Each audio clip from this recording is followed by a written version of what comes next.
is a presentation of the Oklahoma Sports Network.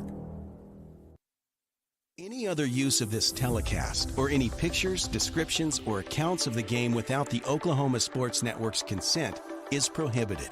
It may not be reproduced or retransmitted in any form, and the accounts and descriptions of this game may not be used without express written consent.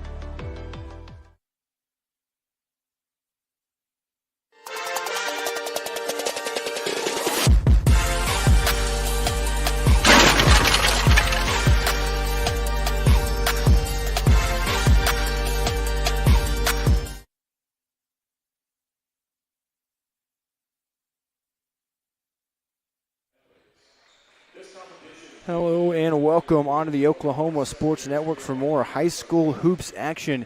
Bethany Broncos against the Weatherford Eagles. We got a doubleheader on tap for you tonight. First with the girls matchup and then the boys matchup to follow. Should be two really good games between some competitive teams. Saw Bethany here on Friday. Now we're here on Tuesday against Weatherford. And we'll see what these two squads could do. I'm Zach Reynolds. Alongside me is Brendan Rodriguez. I'm going to step away momentarily for the national anthem and then be back with tip-off on the Oklahoma Sports Network.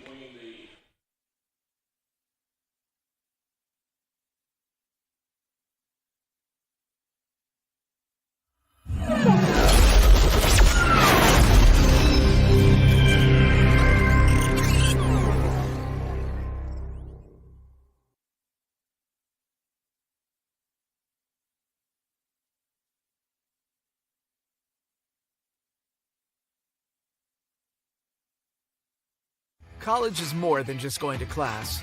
College is a journey. It's meeting new people and making new friendships that will last a lifetime. It's learning from professors who care about you and your success. And finding out it can be really fun and rewarding. It's discovering that thing you want to do for the rest of your life. Cameron University is all about helping you grow and succeed. Because your success is our success.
And welcome back on the Oklahoma Sports Network as we're getting starting lineups introduced here in Bethany, and then we'll have tip-off in just moments.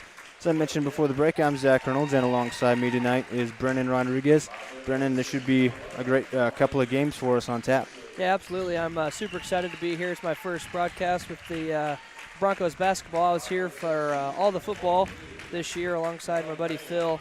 So I'm super excited to see what the girls and the boys have tonight. I was lucky enough to get to call Bethany Broncos basketball action this past Friday night. Saw a couple of competitive games. The girls team lost to Anadarko. The boys team won. And it looks like the starting lineup about to be introduced for the Bethany Broncos. And I was treated to a great performance on Friday night from Kaiten Donnelly. So she's a player to watch again in this one for sure on the Broncos side. Cameron Regier, another starter for them. She started on Friday as well, one of their key players. And then number 10, Kaiten Donnelly, who just dominated the game against Anadarko. Even coming up short in the loss, she had, I would have guessed, a double-double and had 3 blocks as well on the defensive end. So it's Regier, Kaiten Donnelly, Madison McNutt, Allie Lynn, who had a great game as well for the Broncos. And then rounding out the starting lineup, showing off the athleticism on the player intro, is Lauren Kuntz. Did not start Friday night, getting the start here this evening against the Weatherford Lady Eagles.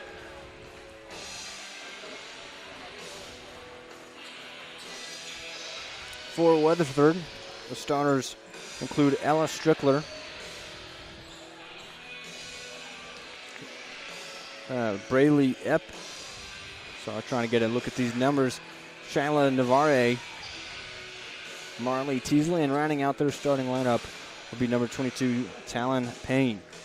So the 5 again for the Lady Eagles: Navarre, Epp, Strickler, Teasley, and Payne. Just about set to get started here. Bethany in the home whites with some purple down the side. Weatherford in blacks with white lettering and numbers. At center court for the tip, it is Strickler, against Caton Donnelly.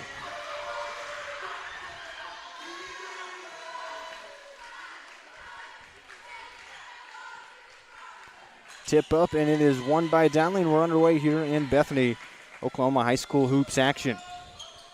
McNutt up away from the basket, swinging all the way across the lane, and an early turnover. That pass just a little too tall, intended for Allie Lynn, out of bounds. So first chance to see Weatherford in action here. Navarre will run the point. Up with it net tie now. They get it to the elbow with Strickler. Teasley up top. Kind of a motion offense here from Weatherford, trying to get it around, and that one's going to be tipped away and stolen by Bethany. Caton Donnelly on the move all the way down to the left block. She'll go up, lose it a little bit short, and the rebound goes to Strickler. So Weatherford will go the other way, trying to go in a hurry here. Strickler with it. Makes that Teasley. Top of the key three is good from Talon Payne, trailing the play, took the shot. Now some full court pressure. Donnelly's going to get the ball a lot on offense. Pulls up from the free throw line, a little strong off back iron, gets her own rebound near the left elbow. Now she'll drive to the block, working against Strickler. No good, but gets another rebound, kicks to McNutt in the corner for 3. That one's a little long.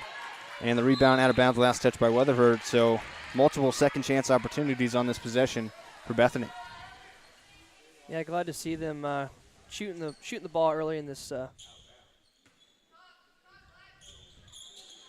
Lynn on the trigger underneath their own basket, throws this one up for Donnelly up high on the left side, and they'll reset. Donnelly working and swings to the right side with Regier now trying to flash down to the paint. Nothing there, so Regier will go on the dribble. Donnelly will take a 3 from the right corner. A little bit short. Regier, an offensive rebound, put back no good. Rebound tapped out of bounds. Stays with Bethany again. Bethany using their size here early on the offensive glass. No score yet from the Bethany side. It is 3-0 Weatherford, 6:30 to go here in the first quarter. Lynn finds McNutt at the left block, and the easy bunny to make it 3-2.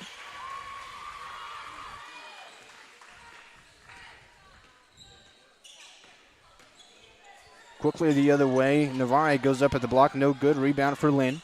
She'll put it in the hands of Donnelly. The other way. She's up on the right side, and Navarre takes it away from her.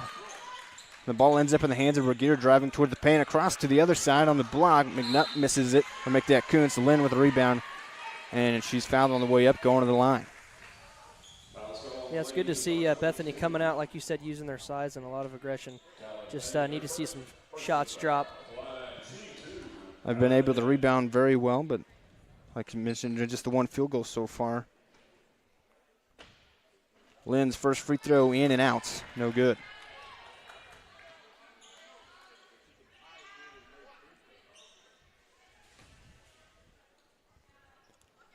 Lynn at the line for a second, trying to tie it up here early going. 6:02 left in the first quarter. Nothing but net that time. We're all tied at 3. Navarre will bring it up and run the point for the Lady Eagles. 3 ball here from Teasley. Leaves that one short, a long rebound in the hands of Epp. She'll reset on the left side, gets back to the point guard Navarre. Working up top, man defense from Bethany. Now in the hands of Teasley. She'll put it back in the hands of Epp, working, trying to move around. Another 3 here. This time it's Strickler, and it's nothing but the bottom. So 2 threes so far for the Eagles already. Clearly their MO. And they get a turnover this way. Trying to gain the lead, coming back. Navarre up top, working against Regier. Hands off. Right corner for Payne. He's already got a 3 in this game. She drives and kicks. This time it's Epp with a try, and it's a little bit off right. Rebound this time goes to the Broncos. Lynn will bring it up to Regier at the top, trying to go on fast break. Doesn't have numbers, but Regier scores anyway off the glass. So Bethany going quick that time. 6-5, 4:50 to go here. Navarre tries to go up the block and got it taken away. Other way, here comes Kaiten Donnelly. Picks up her dribble, gets it down to Regier at the block, trying to seal off Strickler. Goes up, 2 baskets in a row for Cameron Regier down in the paint, and Bethany has a lead, 7-6.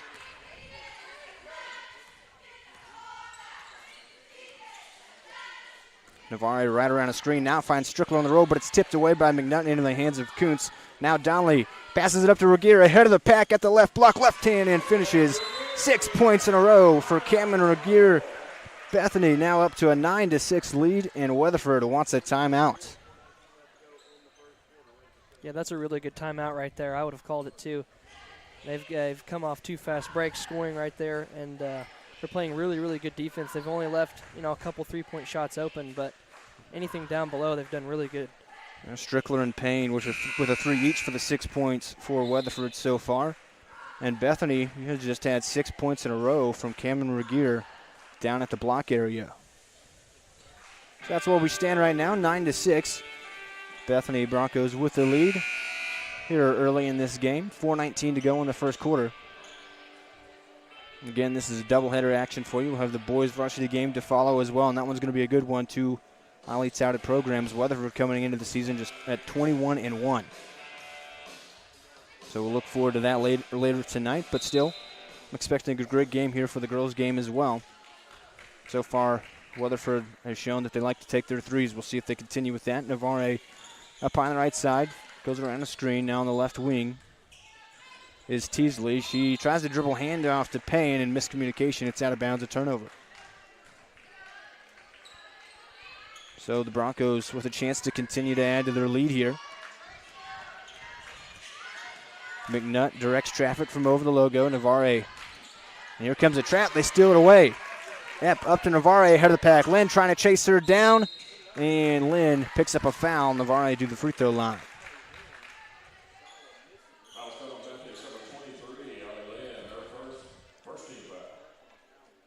Epp and Navarre proving to be a good defensive duo for Weatherford here early. They forced several turnovers already. And the first free throw is good for Navarre. Sorry about that. No, you're good. I was going to say we've seen a couple bad passes so far from Bethany. Second free throw is left short off the front of the rim, so it remains 9-7. Donnelly with a rebound, and quickly she'll take it the other way. Trying to go coast to coast to the right block, and leaves that a little bit short, but landing an offensive rebound, spin around, turns and faces up. That's too strong off the back iron. Rebound still on the floor, and Lynn gets it back. Finds McNutt, right block.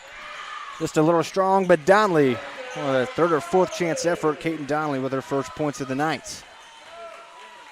Bethany dominating on the offensive glass right now.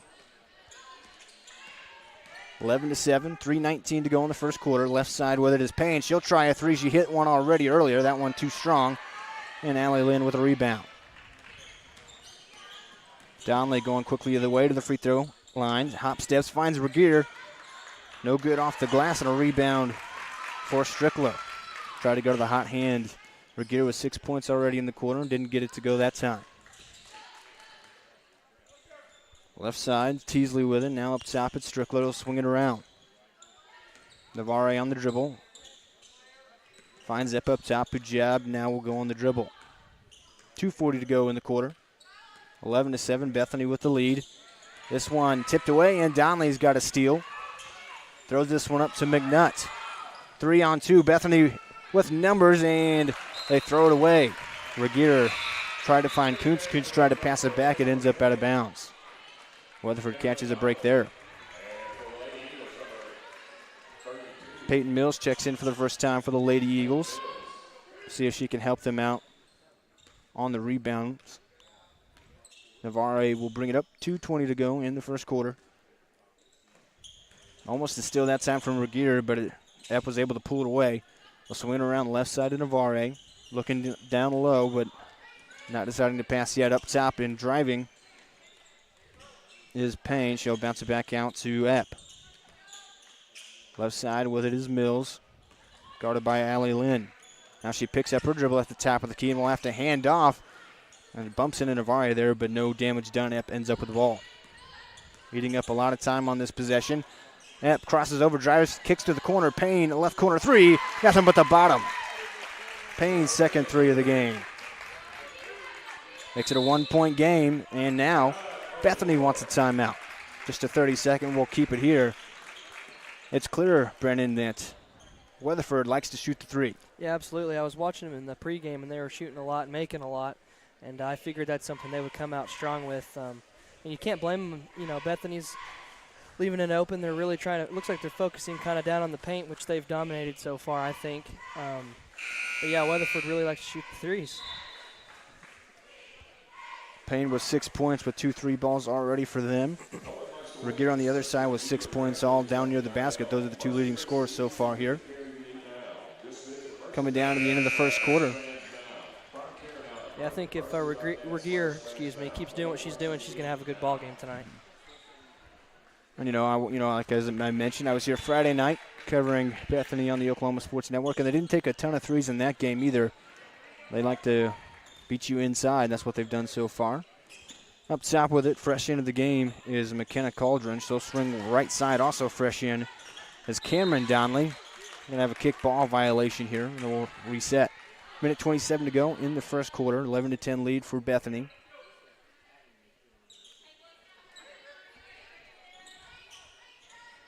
Caton Donnelly up high on the right side. We'll swing it over to Calderon. Donnelly with her back at the free throw line, finds Bibbs cutting to the basket, and Cheesy is on the scoreboard just into the game.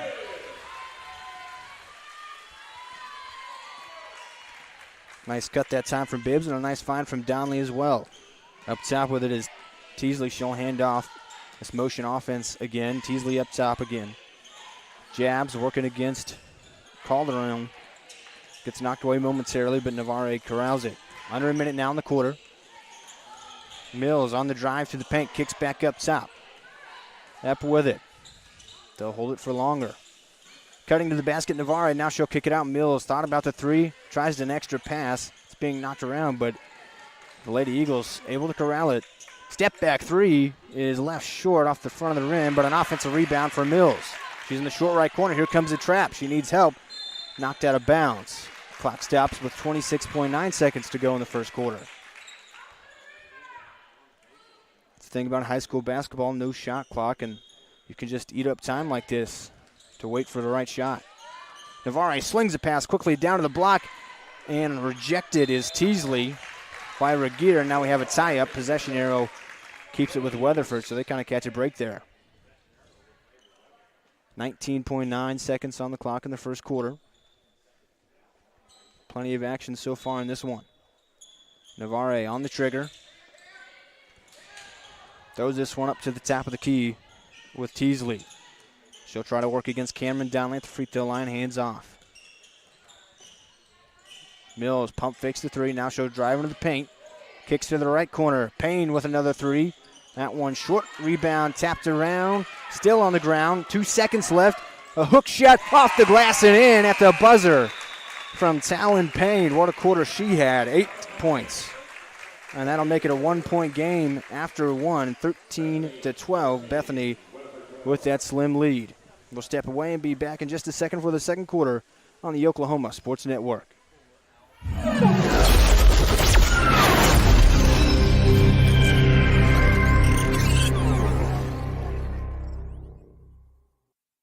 College is more than just going to class. College is a journey. It's meeting new people and making new friendships that will last a lifetime. It's learning from professors who care about you and your success.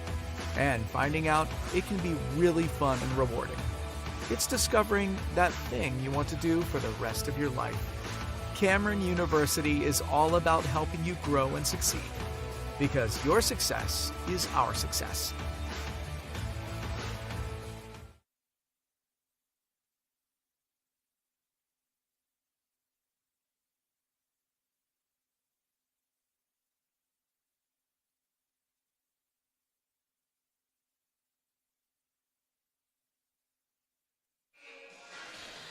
Zach Reynolds, Brennan Rodriguez back with you on the Oklahoma Sports Network. High school hoops. Bethany Lady Broncos against the Weatherford Lady Eagles, and it's a 1-point game after one quarter, 13-12. Bethany with the lead. And that lead was cut down to just one with a buzzer beater hook shot off the glass from Talon Payne for 8 points in that quarter for her.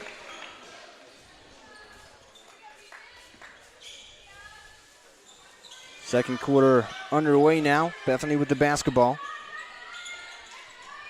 McNutt throws all the way across to Kuntz, who throws it away. Taken away by Epp. Intercepted that one like a defensive back. Now she'll wait for her offense to gather with her and set things up. Teasley with a three, and she connects. Weatherford takes the lead back. They continue to like to shoot the three ball. It's 15-12. Left side, Kuntz with it. Swings back right to Lynn, down to Regier, who had a good first quarter, and continues where she left off. She's got 8 already. All down there at the block. Tied up at 15 apiece.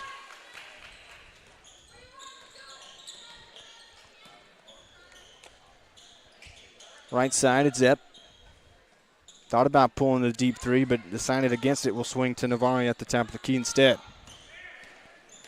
Navarre on the drive, back to Epp. Extra pass, Payne, left wing three. Around the rim and falls off. Rebound goes to Bethany. Regier drives into the paint, hop steps, finds Lynn, double teamed at the block, spinning around and gets called for a travel.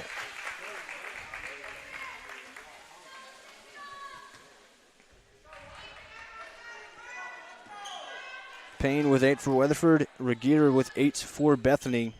2 leading scorers in this game so far. 6:30 to go in the second quarter. Still a man defense for Bethany. They ran some zone last weekend against Anadarko. Not seen that yet here. Teasley tries a three. Nothing but the bottom. Her second three of the quarter. She's getting hot here to start the second.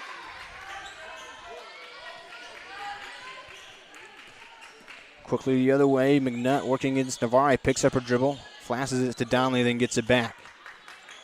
Right side with Kuntz. Back up top to Donnelly, away from the basket. Now McNutt left wing. Trying to look down. Now this is a zone defense from Weatherford. 2-3 look. Applying pressure to the ball handlers, trying to trap them.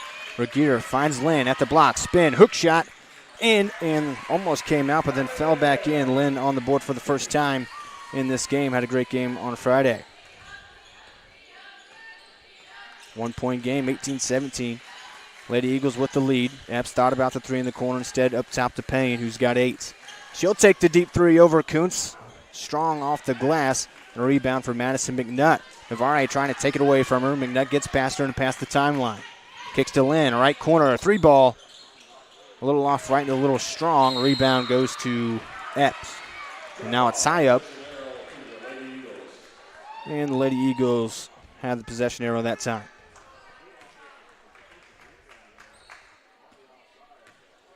Navarre will bring it up here. 5:10 to go in the second quarter. Now Teasley over the logo, letting things develop. Left around a screen. She'll pull the three. Off right. Rebound for Regier. And Navarre just immediately applying pressure. Now here comes the trap. Kuntz swings right side to Regier. Bounce pass Lynn. Right corner three. Too strong again. Offensive rebound for Regier, and she's got 10. What a first half for Cameron Regier. And Bethany takes the lead right back. Back and forth we go. At the right block, Strickler got open and scored.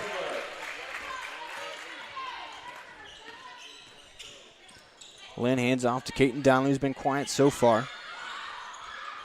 Lynn finds Regier, bounce past Donnelly, just outside the restricted area, in and out. Little jump shot there, about a 10-footer. Rebound for Weatherford, and they'll bring it the other way with Teasley.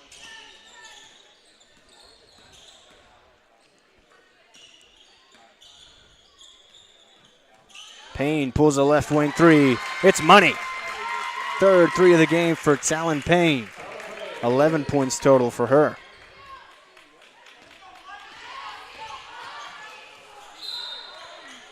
A foul against Weatherford here going to the basket. We'll see who goes to the line for Bethany. It's going to be Cameron Regier, who's got 10 points in the first half. Had 6 in the first quarter, 4 so far in the second. Yeah, really good to draw a foul right there, kind of slow that game down with Weatherford's 3-point shots. First free throw off the back iron and off right.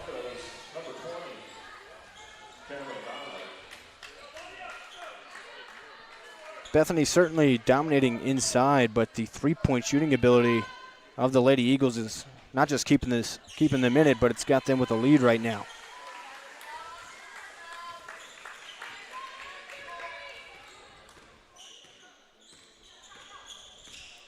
(23-20) is the score. Left side, Teasley bobbled it a little bit, and now we're going to have a foul, kind of a jump ball situation there, both going for it. Foul's going to be on Regier.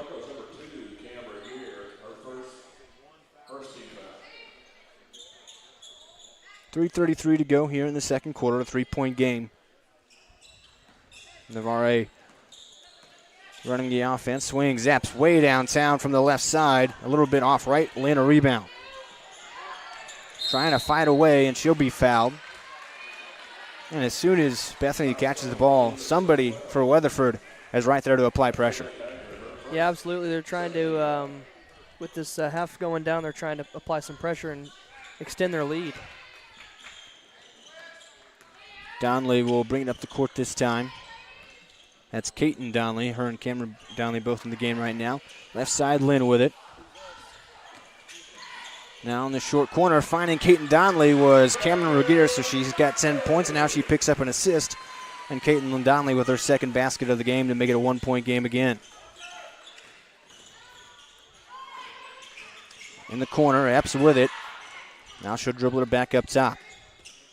2:50 to go in the quarter. Teasley with it in the left corner. Trying to back down Kaiten Donley. Will find McKinley Haggard, who's just checked into the game for the first time. Epp will look back to her coach for the play call here. Now Navarre with it over the logo. Content with killing some clock here. Navarre had a chance at a screen, instead drives to the block and tried to kick it out to Teasley, knocked out of bounds by Cameron Regier.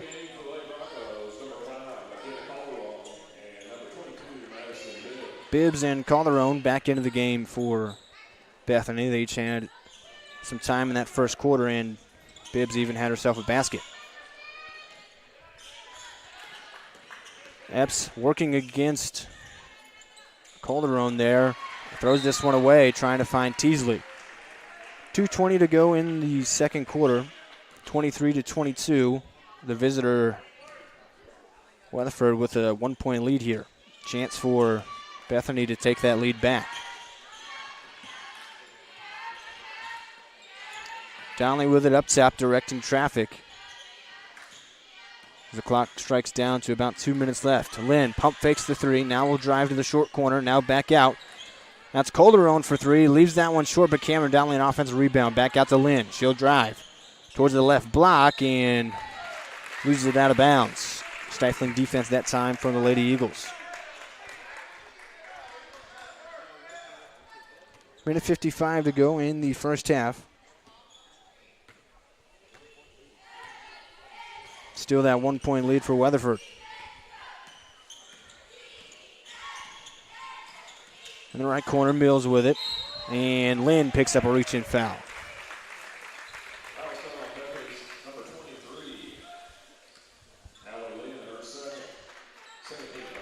Skylar Lynn's second foul here.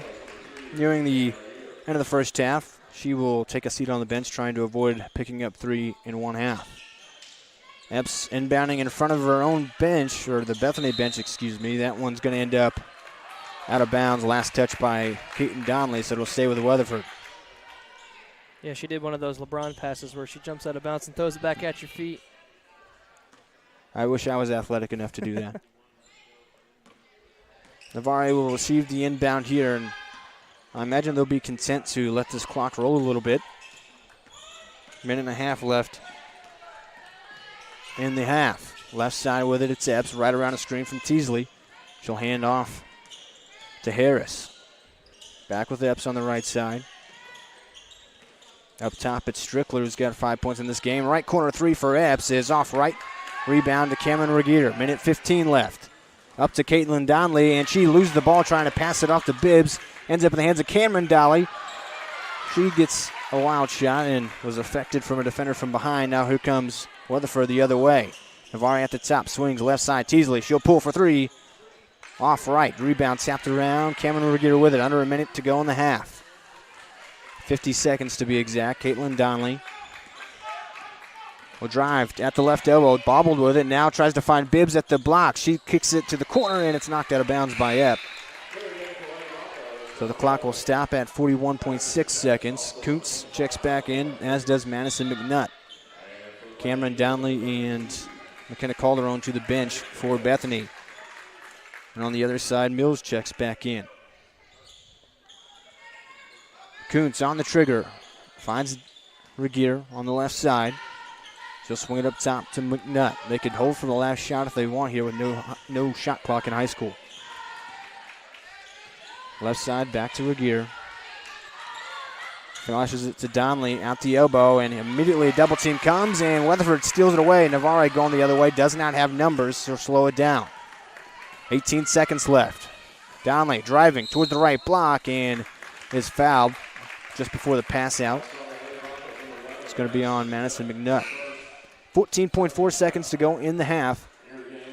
Still a 1-point game, 23-22. Weatherford with the lead, and they can hold for the last shot here of the half. Epp on the trigger underneath their own basket. Throws this one up to Teasley at the top of the key. Spinning around. Now she'll hand off to Navarre over the logo. 7 seconds. Back to Teasley, one of their shooters. Swings right side. Epp driving. 3 seconds. Across the court. Three for Harris from the left side. She hit it at the buzzer. Harris did not play a whole lot in the half, but got in there, and right as time expired, she hit a three to make it 26-22 Weatherford.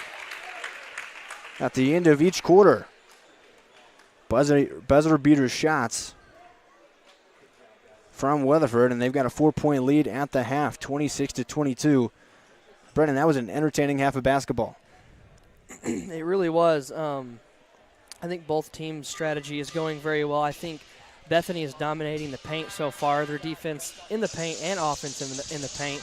They haven't shot many threes, but I see their scheme on defense is trying to play man. I think they tried to play a little bit of zone on the beginning, but took that timeout. And I'm sure they talked about going man, and which is what you should do when people are shooting threes that well. But they're shooting them that well, so it's kind of tough.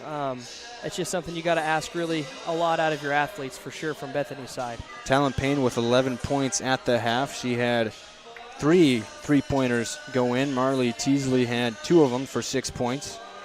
And Stickler added 5 as well.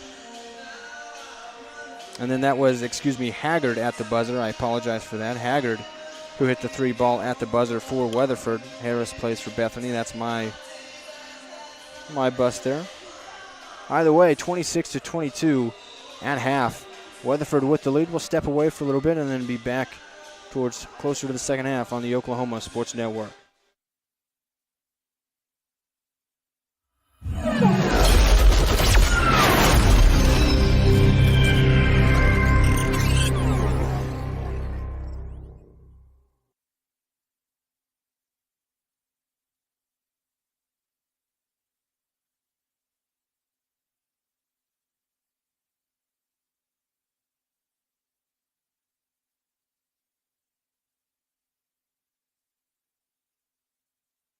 College is more than just going to class. College is a journey. It's meeting new people and making new friendships that will last a lifetime. It's learning from professors who care about you and your success. And finding out it can be really fun and rewarding. It's discovering that thing you want to do for the rest of your life. Cameron University is all about helping you grow and succeed. Because your success is our success.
College is more than just going to class.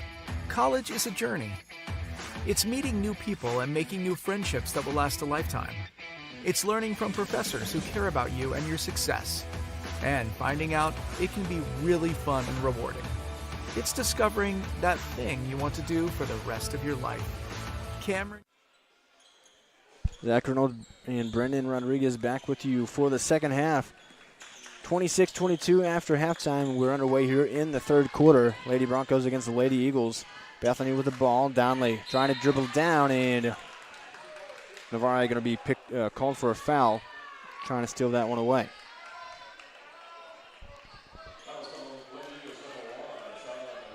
McKinley Haggard hit a three at the buzzer at the end of the first half to make it 26-22. That's where we're at right now. Been competitive so far. Two different styles of offense. McNutt in the right corner, swings it up top to Kuntz, now left side. Keaton Donnelly will try a three. Off right just a tad, and the rebound goes to Payne, who had 11 points in that first half for the Lady Eagles. She'll bring it up on the left side. Now put it in the hands of Epp.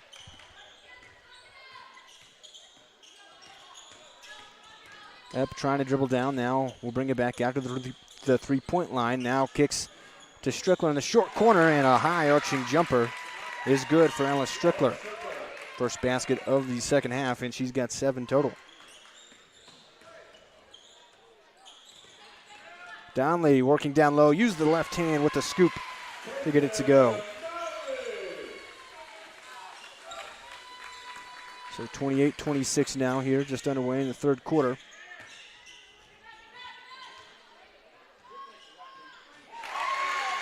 McNutt tries a three.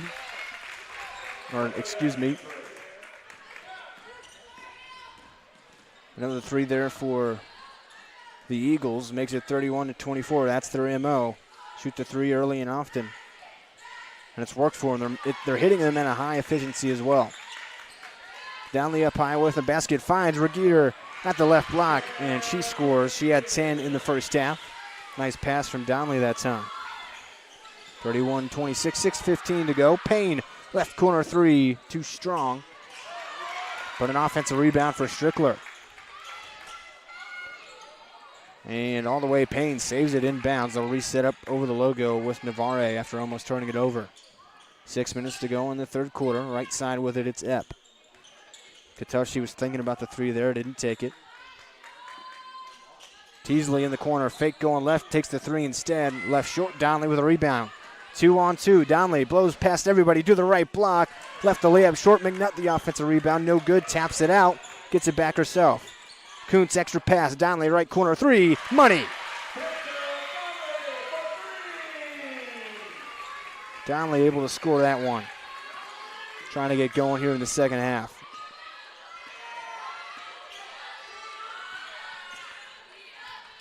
Teasley faked the right pass, now will take the three, and she has the answer. Her third three of the game.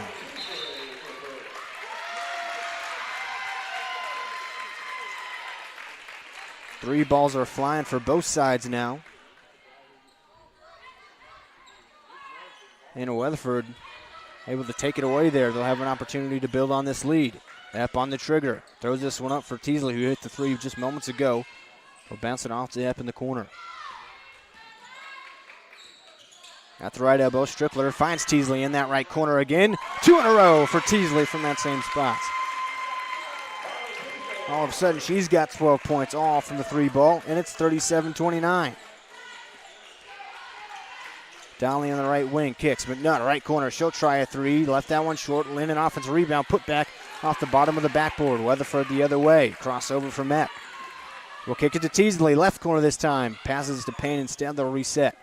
Navarre up top, 4:30 to go in the third quarter. 37-29 lead for Weatherford. Three off the glass and a rebound for Bethany.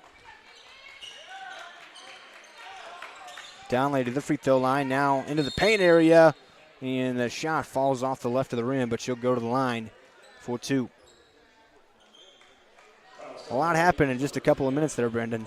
A lot happening. We're seeing a lot of threes, a couple missed shots from the block, but a lot more fast-paced than we saw in the first half. Donnelly's first free throw hits the front of the rim and then rolls off the right. Cameron Downley now checks in for Lynn. 4:19 to go in the third quarter here. Again, boys varsity matchup to follow this. That free throw in and out, so no points at the line that time for Caton Downley. And Weatherford with a chance to add to this lead again. Teasley in the right corner where she's been hot this half. Will swing it back up top. Now she'll cut to the lane, gets the pass, goes up to the right block, off the glass and in. They keep feeding the hot hand, and right now it is Marley Teasley. Navarre trying to take it away, and that has it. 2-on-2. Now here the rest of them come. They'll set it up. Teasley left side. Extra pass to Navarre. And she'll bring it out. And Epp trying to save a backcourt violation, throws it away, so Bethany catches a break there. 39-29, a 10-point lead all of a sudden for Weatherford, and Bethany going to call a timeout, 30 seconds. We'll keep it right here.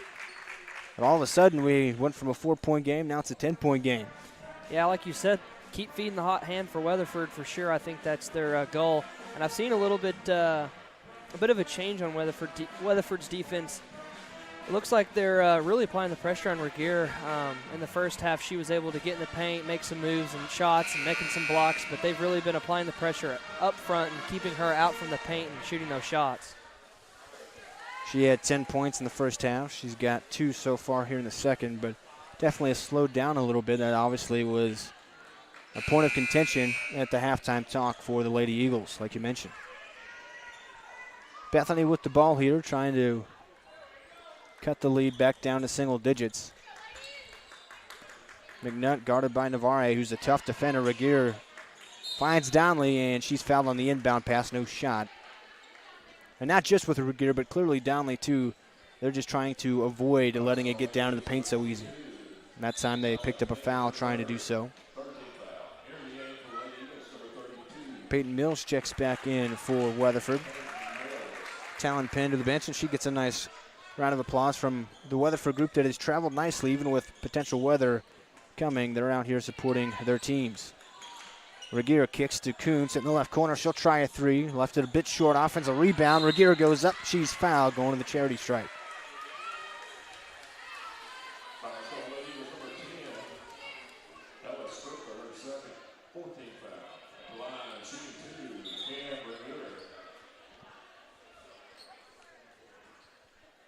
So Regier will be at the line for 2, but Weatherford's got to fill in the lane here.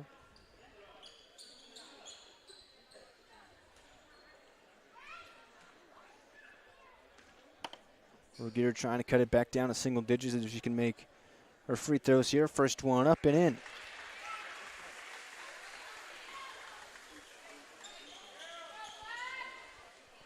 Now the rest of the Lady Eagles fill the lane properly here for the second free throw shot. Second is up for Regier, nothing but net. It's both at the line that time, makes it 39-31.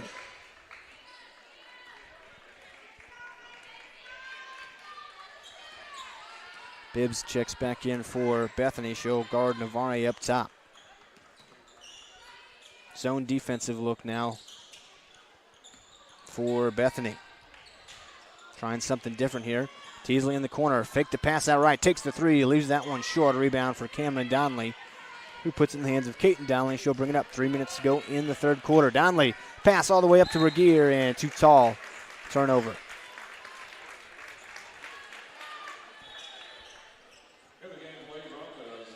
McKenna Calderon will check back in. Caton Donley to the bench for a breather here.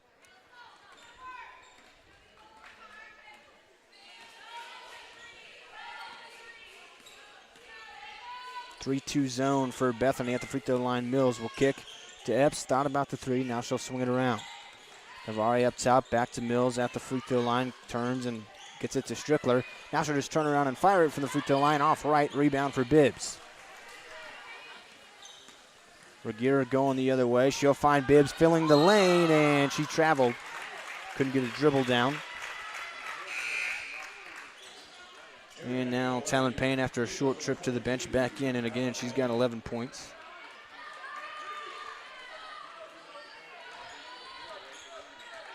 2:25 to go in the third quarter. Weatherford with the 39-31 lead.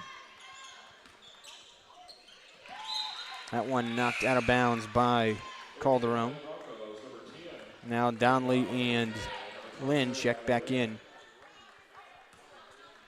for the Broncos. Epps on the inbound. Finds Payne in the corner, and now they'll swing it back up top and reset. 2:15 in the quarter.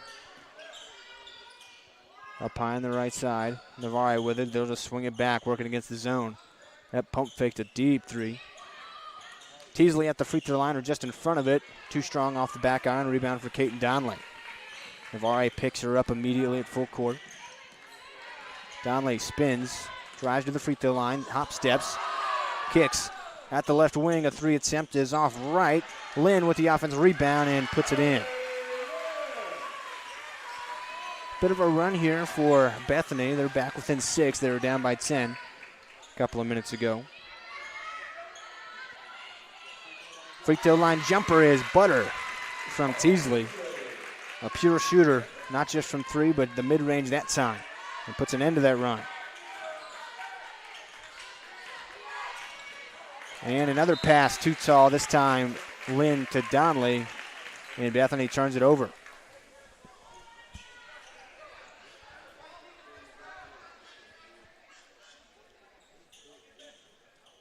.121 to go in the third quarter. 41-33 lead for Weatherford on the road here in Bethany.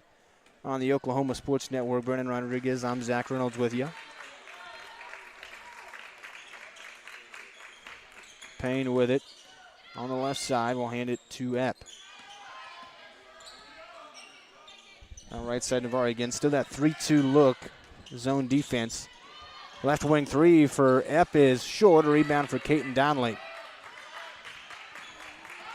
Donnelly to the top of the key to the free throw line. Finds Bibbs in the short corner. Pass out, a 3 attempt for Cameron Donnelly. No good. Caton Donnelly, though, with the offensive rebound. Finds Cameron Regier. Pump fake. Sidestep. Takes the right wing 3. It's money. Cameron Regier had 12 points, all down low up into this point. Or 14, 12 down low and a couple of free throws, but she hits a 3 there. Showing her versatility as a scorer. 28 seconds to go in the half, 41-36. Right side, Epp trying to drive to the baseline. Now goes across the court. Payne, a 3. It's in. Another one for Talon Payne.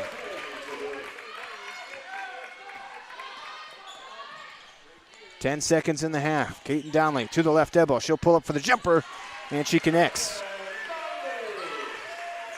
Quickly the other way. 2 seconds. Half court heave from Payne, and she hit it. She cannot miss tonight. Wow. All 3 quarters have ended with a buzzer beater from the Weatherford Lady Eagles, including that one, to make it 47-38 as we enter the fourth. Doesn't get much more exciting than the end of the third quarter there. Come back for more excitement in the fourth when we come back on the Oklahoma Sports Network.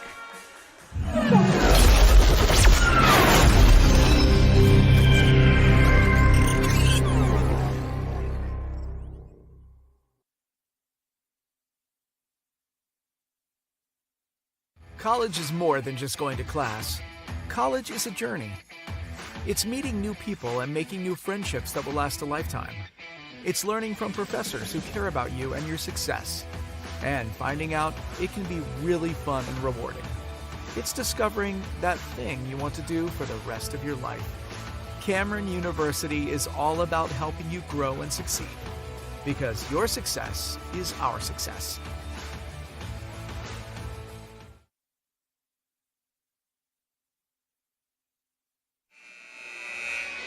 Zach Reynolds and Brennan Rodriguez back with you on the Oklahoma Sports Network for high school hoops. Doubleheader on tap, and it's been the Lady Eagles and the Lady Broncos so far. We're about to start the fourth quarter of that. We've got the boys varsity matchup to follow. Talon Payne will get the inbound and start the fourth after she had a half-court heave. And it was nothing but net, by the way. Not much luck to it. There's a lot of skill. That's how the third quarter ended. And now she's going to be fouled on a reach-in. 47-38. Epp will inbound from in front of her own bench. Swings this one to Strickler over the logo. Back to a man defense now for Bethany. Tried his zone for a little while at the end of the third. Epp guarded by Donnelly. Has a screen, drives, steps into the paint, and there was a shot over the backboard and out of bounds. Tried to split a couple of defenders that time and throw it up. She'll show full court pressure on Donnelly, who finds Lynn, who will step across the timeline. Left side, Regier with it, who's had a great game. And there's Caitlin Donnelly.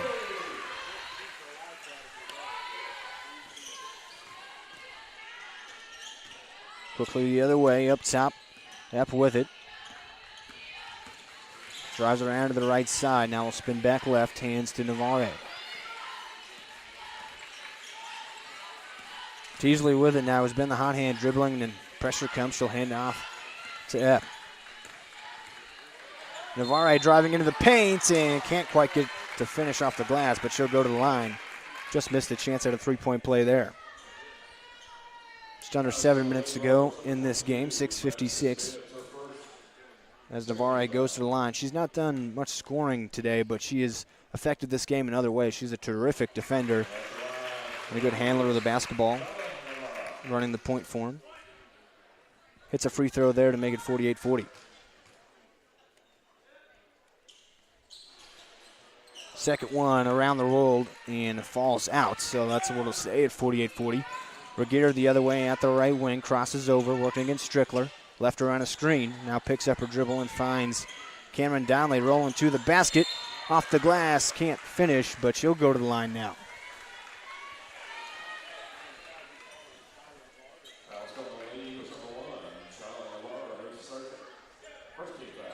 So Cameron Donnelly to the free throw line here. First shot's money.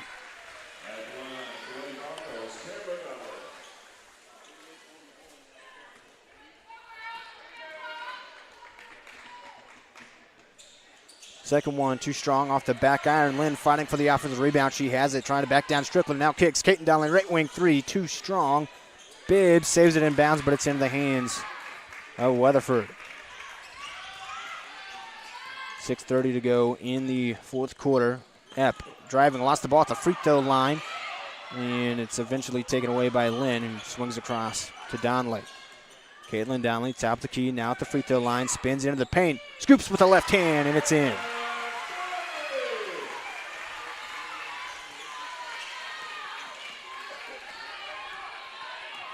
Six minutes now to go in the quarter. Crossing over is Navarre towards the left block, spinning around there on Bibbs. Gets her shot rejected. Bibbs gets the rebound. Behind the back pass to keep it in bounds to Donnelly. Caitlin Donnelly the other way. Trying to go quickly to the right elbow, to the right block. No good. Lynn, offensive rebound, put back, and one. All of a sudden, it's a three-point game. And if she can complete the three-point play, it'd be just two.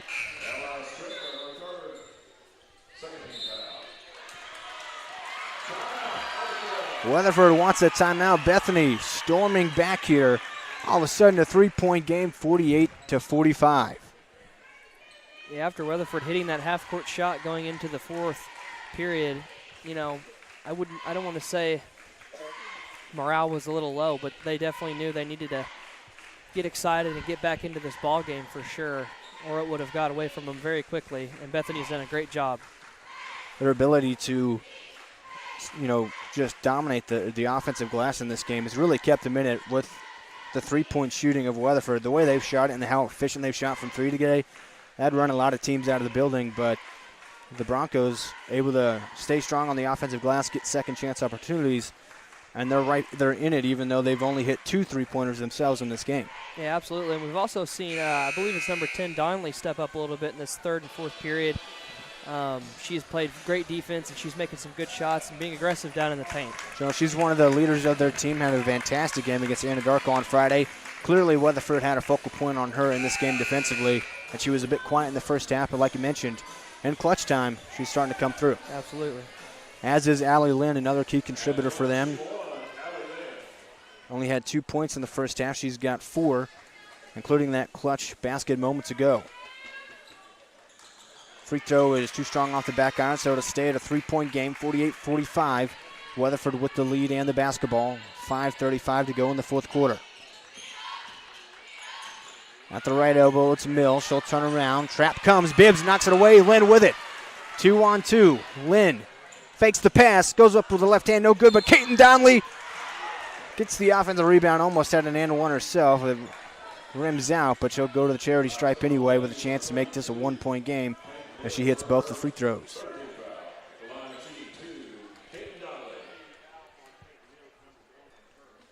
Donnelly's first free throw connects.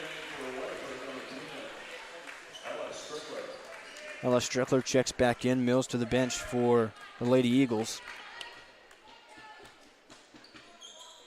Second free throw, no good. Rebound to Payne.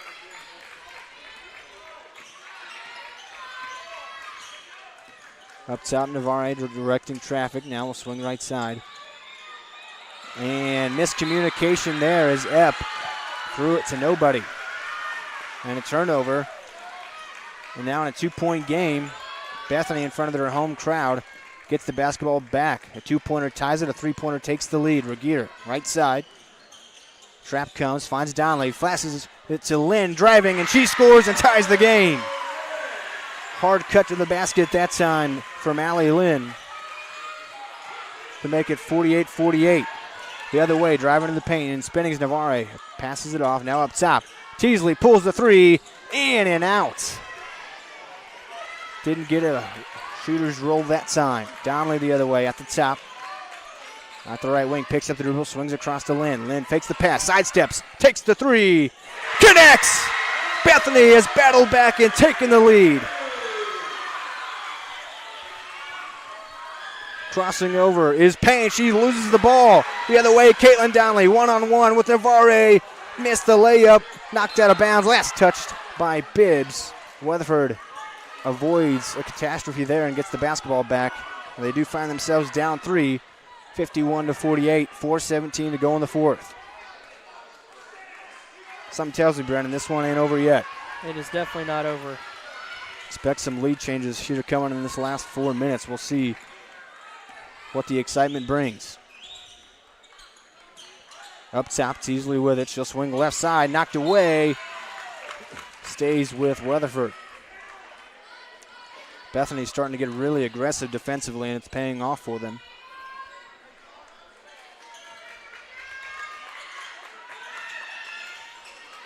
Epp on the inbound. We're going to have a foul away from the ball. It's going to be on Caitlin Donnelly.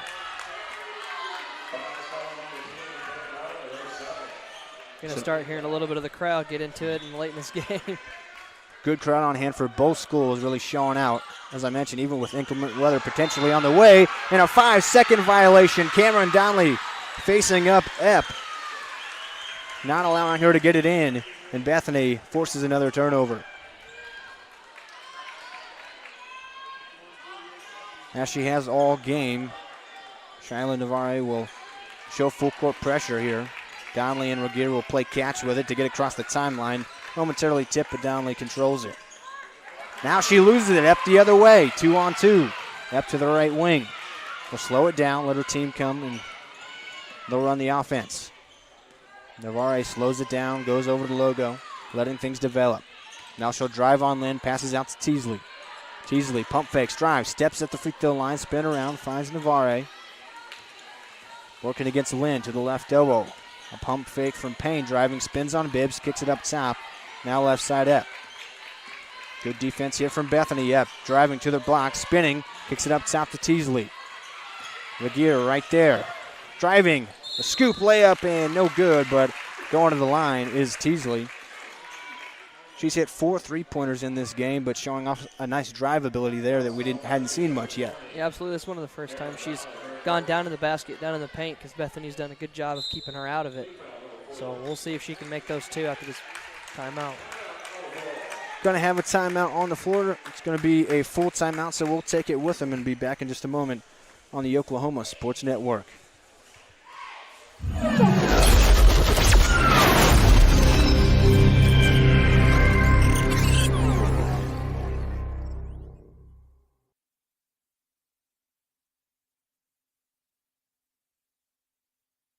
College is more than just going to class. College is a journey. It's meeting new people and making new friendships that will last a lifetime. It's learning from professors who care about you and your success. And finding out it can be really fun and rewarding. It's discovering that thing you want to do for the rest of your life. Cameron University is all about helping you grow and succeed. Because your success is our success.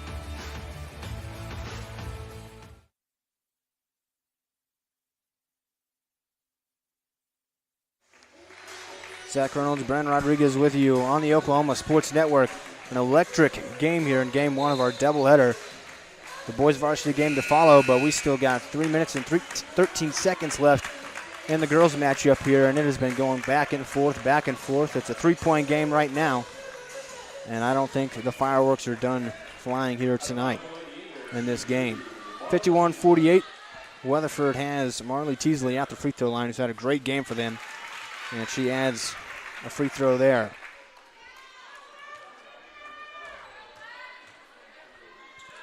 Second one up, and she made them both that time. 1 point game, 50-51.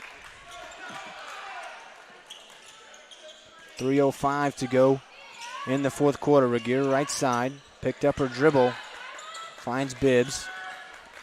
She'll get it back in the hands of Cameron Donnelly. Now Bibbs has it back. I mean, tenacious defense here from Weatherford, trying to cause a turnover. Bibbs dribbling around, knocked away momentarily. Donnelly has it, finds Regier, still off at the underneath the basket, but couldn't make the shot. A rebound goes to Weatherford. They got a chance to take the lead back here with a made basket. Teasley with it, swings right side. Epp driving towards the right block, and taken away by Caitlin Donnelly. Caitlin Donnelly able to steal that one as she was trying to pass across the baseline quickly the other way. She's to the free throw line, down to the right block, and she scores. Coast to coast goes Caitlin Donnelly to extend the lead to 3 points.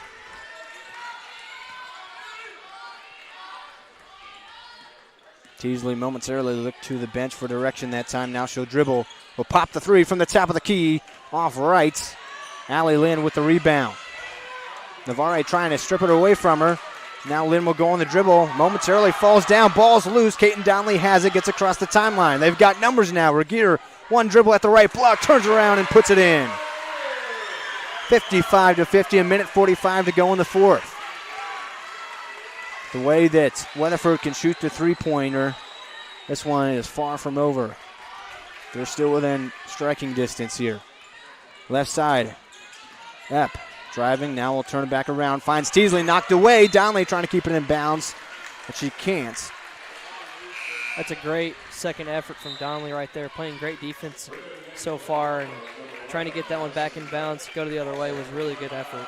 Bibbs and Cameron Donnelly putting in good minutes here in the second half, but Kuntz and McNutt check back in, so the full starting lineup back in for Bethany. Navarre able to find help. Teasley will pull the three from the right wing, leaves that one short. Out of bounds, last touch by Weatherford, so Bethany gets it back here with a minute 22 to go. They've got a 5-point lead. They're going to try to hold on to the basketball the best they can, try to avoid turnovers. Regier and Donnelly play catch, trying to play keep away from Shiloh Navarre. Tenacious defender, trying to eat up clock with no shot clock in high school. A minute 5 left. Donnelly now drives towards the basket, kicks to Lynn, drives to the baseline, high arching layup off the glass and in. Lynn continues her great second half, and all of a sudden, 57-50, Bethany with the lead with under a minute left. Looked like Weatherford's head coach was not happy about that. I guess that the head referee did not hear her, but they're not too sure. You know, it feels like just moments ago, Weatherford had a 10-point lead. Now they're down by 7. This game has flipped quickly. Absolutely, and that just shows the drive and how sticking to a game plan can work, and playing good defense can work and will work, as it shows right now, being up 7 with a couple seconds to go. 54 seconds left in this game, but again, worth pointing out with the three-point shooting ability of this Weatherford team, 7 points, not that big of a lead. It's not, yeah, you're right, but they're going to need to hit those threes and play really good defense, play a lot of pressure. But as of right now, if Bethany can do what they've been doing and playing solid and just be smart and keep it out of the hands and not make those mental mistakes of bad passes or something out of balance, they could have this game. They're certainly in the driver's seat right now. They want to play as tough defense as they can, and then really the main goal, don't turn over the basketball on offense. Absolutely. See what Weatherford has drawn up out of the timeout. Navarre will bring it up the court. 54.6 seconds left in this game. Weatherford trails by 7. They've got the basketball. Teasley, left wing. She'll take a three. No good. Allie Lynn a rebound. Here comes some pressure. Able to get an outlet pass out to Donnelly. More pressure comes, and she'll be fouled.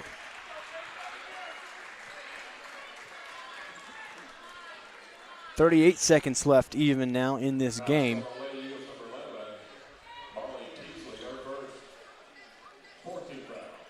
So Teasley picks up the foul that time, and now we'll have congestion at midcourt. McNutt on the trigger, just to the left of the Weatherford bench. She finds Regier streaking to the basket, and she'll be fouled. Only about a minute, or excuse me, only like about a second comes off the clock there, but we're in the bonus now, and Regier to the free throw line for a chance to try to put this one away. 36.6 seconds on the clock. These are unofficial numbers that I've got here in my scorebook. Very unofficial, I'll add, but I've got her at 17, now 18. She's had a great game here for the Lady Broncos.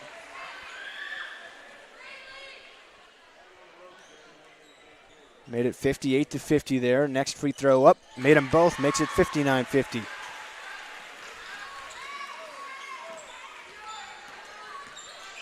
.30 seconds now left in the game. Navarre left side kicks Teasley.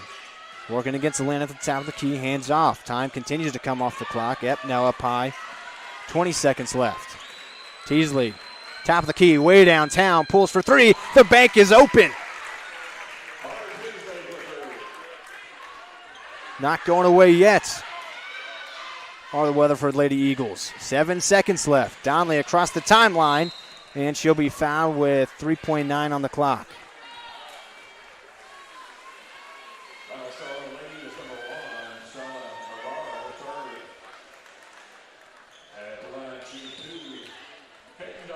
Caton Donnelly at the line here. First free throw's good, makes it 60-53. Trying to be the dagger in this game.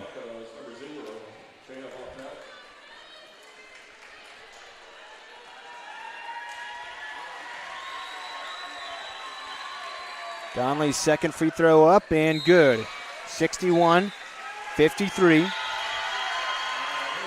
3.9 seconds on the clock.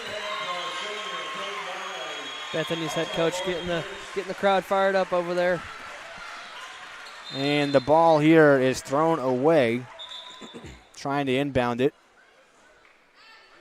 And so it'll be now Bethany basketball, and it'll be inbounded from the spot where that Weatherford was trying to inbound, because that's where it was thrown away from. So Bethany gets it with 3.9 seconds here, and they'll try to play keep away for about 4 seconds and call this game.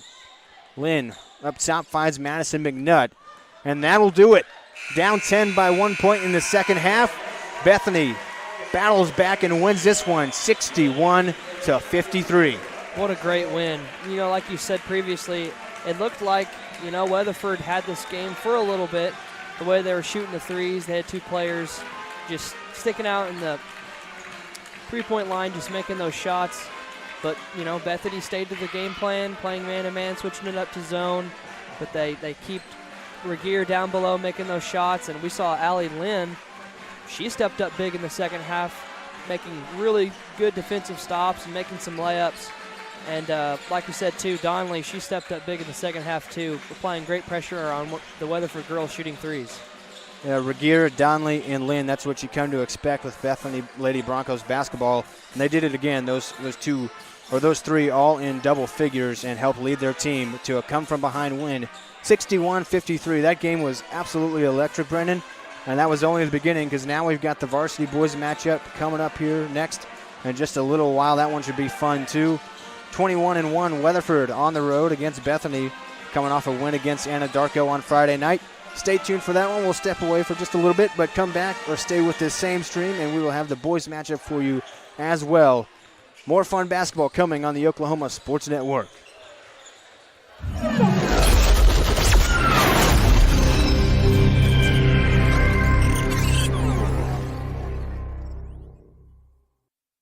College is more than just going to class. College is a journey. It's meeting new people and making new friendships that will last a lifetime. It's learning from professors who care about you and your success. And finding out it can be really fun and rewarding. It's discovering that thing you want to do for the rest of your life. Cameron University is all about helping you grow and succeed. Because your success is our success.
Zach Reynolds and Brennan Rodriguez back with you on the Oklahoma Sports Network. We've seen one electric matchup already here in Bethany, Oklahoma tonight.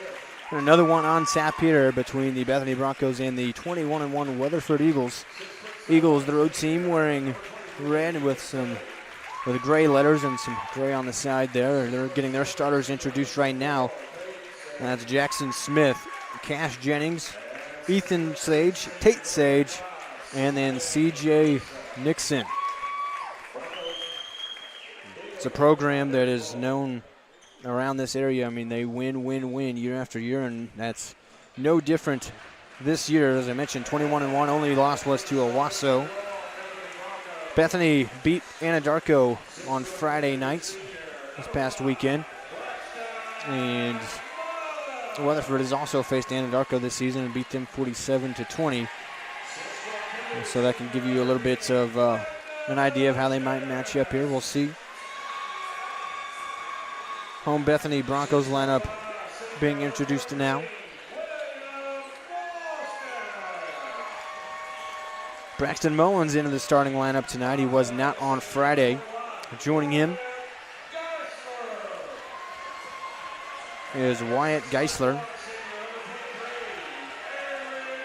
Will Wallstad, Eric Butler. Wyatt Geisler was one of the stars this year for Bethany football. Just incredible speed, an incredible athlete from him.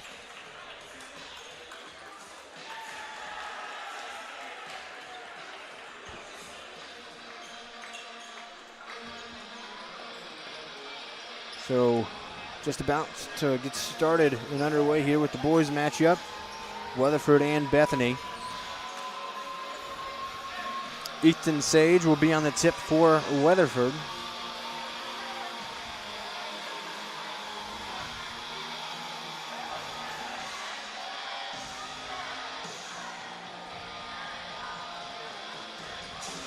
And for the Broncos, it'll be Landon Hess, number 10.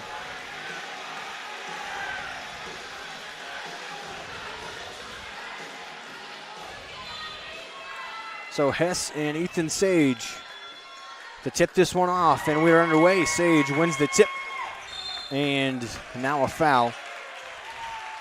And the seniors that got in the starting lineup will come off the court, and the regular lineup will come on.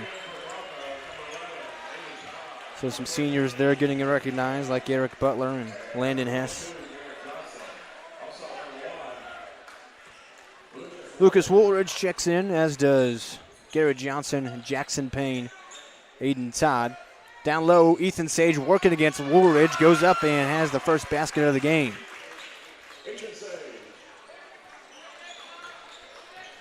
So 2-0 quickly the other way. Woolridge on the left side. He'll be guarded by Nixon.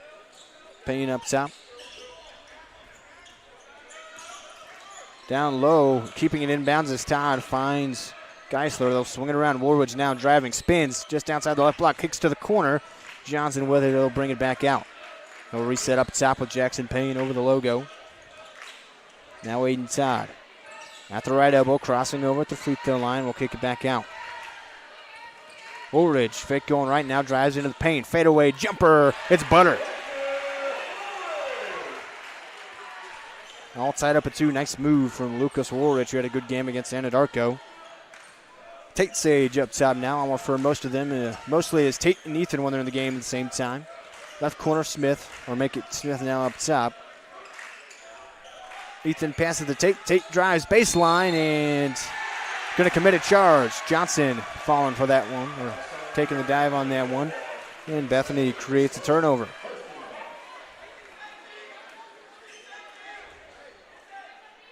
So foul on Tate Sage there.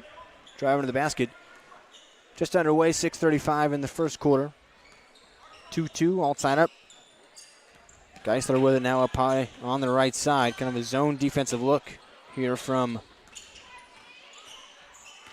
Weatherford. Kind of a 1-3-1 look.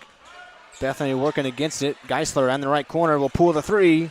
Leaves that one a bit short. Rebound tapped up momentarily. Ethan Sage comes away with it.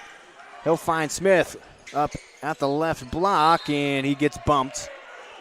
Jackson Payne going to pick up a foul there.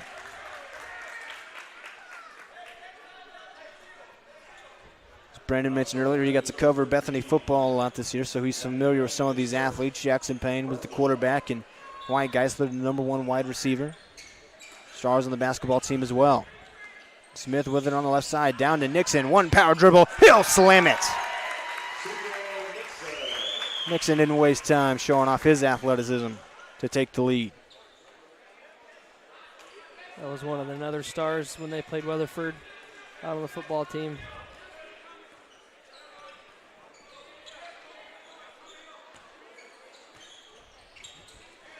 Right corner, Geisler with it.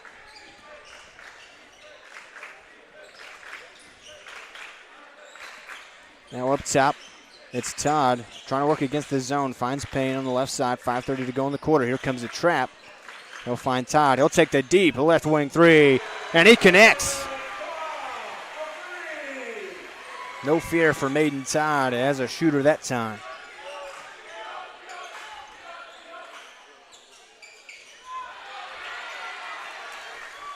Now going the other way.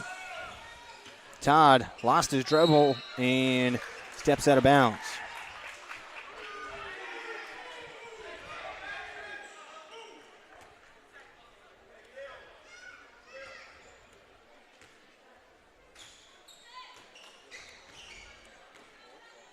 So a 5-4 game here, just under 5 minutes, 4:55 left in the first quarter. Weatherford with the basketball, Smith with it up top at the right wing. Down to Ethan Sage, he goes up on Woolridge and finishes strong. Tough move that time from Ethan Sage, he's got 4 already.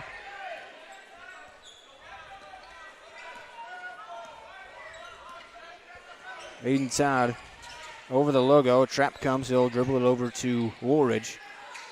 Now back to Todd. He'll pull up for 3 again. This time too strong off the back iron. Rebound for C.J. Nixon. Incredible athlete. Gives it up to Tate Sage.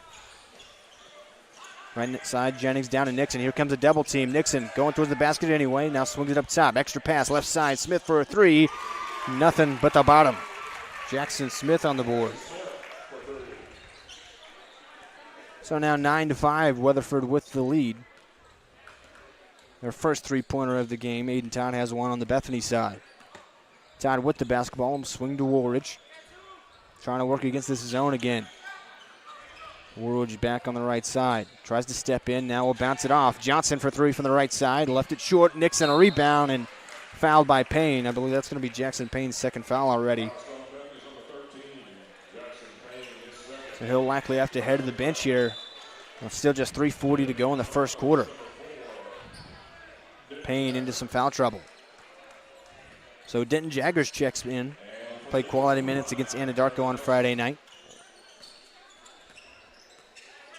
Smith brings it up, and he'll swing right side to Tate Sage. Tate left around a screen, will pull for 3, left it short off the front of the rim.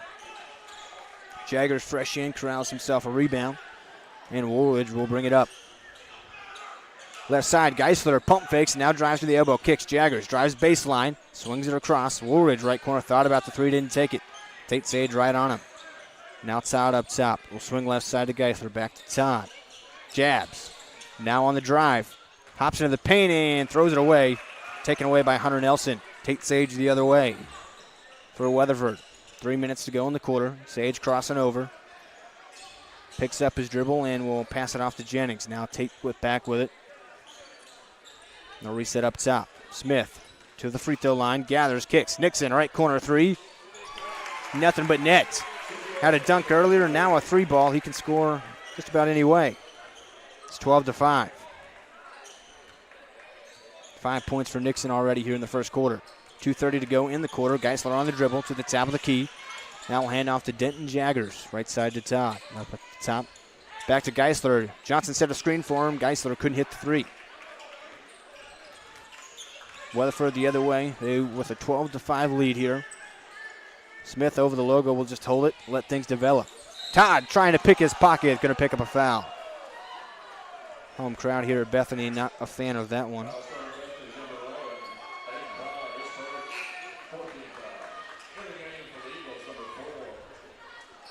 Dylan Epp checks in for the Eagles here. 2:09 to go in the first quarter. Smith will do the inbounding here. Clear size advantage for Weatherford in this game. We'll see how Bethany plays that as it goes on.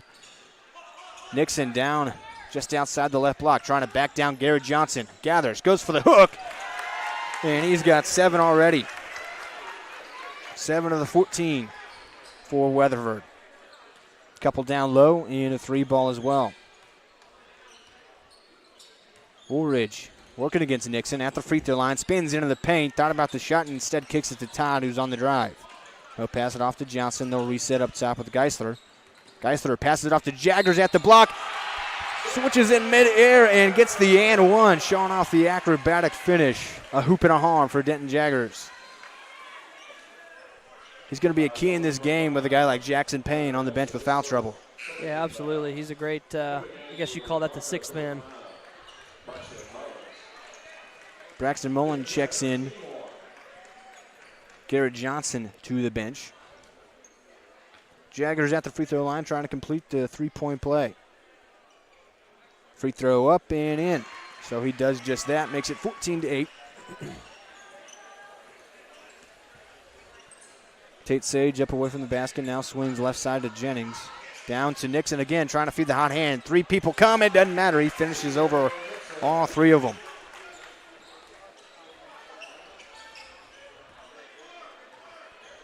So 16-8 now, and Nixon is starting to get really hot. Lucas Woolridge will pull a 3 right in his face, and he hits it. Woolridge not bothered by Nixon's hot start. Woolridge has 5 of his own. Smith up top. Under a minute to go in the quarter. Smith will pull from just outside the elbow. It's money.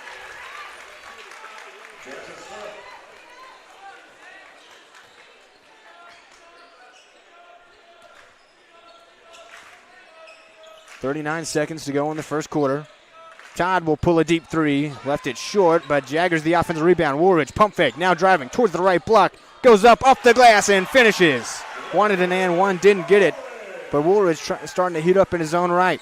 24 seconds left in the quarter. 18-13 game. Now 15 seconds left. Weatherford can hold for the last shot of the quarter. Tate Sage will come and get it up top. Up high on the right side, 8 seconds. Smith, top of the key, 6 seconds. Todd trying to pick his pocket, turns, fires into the hands of Woolridge, 2 seconds. Woolridge, half-court heave with one hand, off right.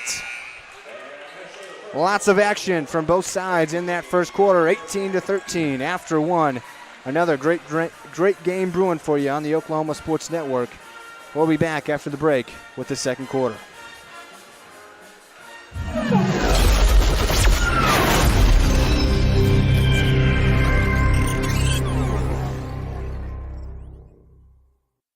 College is more than just going to class. College is a journey.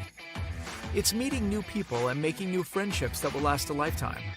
It's learning from professors who care about you and your success. And finding out it can be really fun and rewarding. It's discovering that thing you want to do for the rest of your life. Cameron University is all about helping you grow and succeed. Because your success is our success.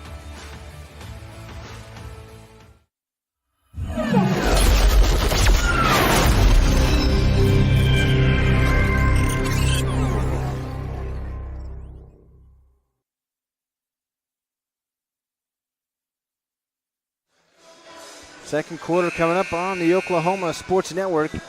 18-13 in Weatherford Eagles with the lead, but Bethany Broncos sticking right with the 21-1 Eagles as we enter the second. What do you see there in that first quarter, Brendan? I saw really good defense from both sides. Excuse me. Offensively, I think they were both shooting the ball well, and by the end of that period, I think the shots were starting to fall. Obviously, you have to warm up for sure. Mullins with it now. He'll swing across the top. Who had a 3 in there. Jaggers trying to go to work at the block. Here comes a double team. He'll swing it up top over the head of Todd. That'll be a turnover. Be a backcourt violation. Clear size advantage, like I mentioned, for Weatherford here that Bethany's going to have to deal with. Both the Sages listed around 6'6", 6'7", Nixon the same, and all 3 of them in the game. Could cause some issues down low. Nixon comes up and gets the inbound here. Quickly will swing it to Tate Sage, driving to the right block. Reverse layup, can't get it to go, but Ethan, the putback, no good as well. And then another tap back ends up over the backboard and out of bounds by Tate Sage.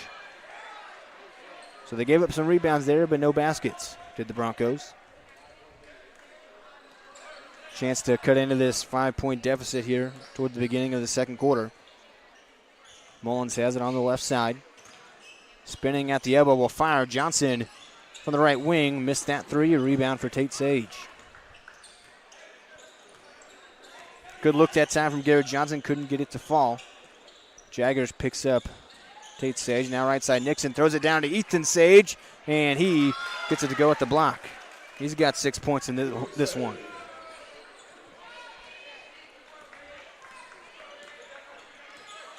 Todd at the top of the key. More traditional man defense this time around. They were playing 1-3-1 early was the Eagles. Missed shot that time from Woolridge. A rebound for Tate Sage. Trying to go in a hurry. Lost it trying to go behind the back. He tripped. Todd the other way. Drives in. Euro step. Tries to finish. No good. A rebound for Garrett Johnson. He'll put it in.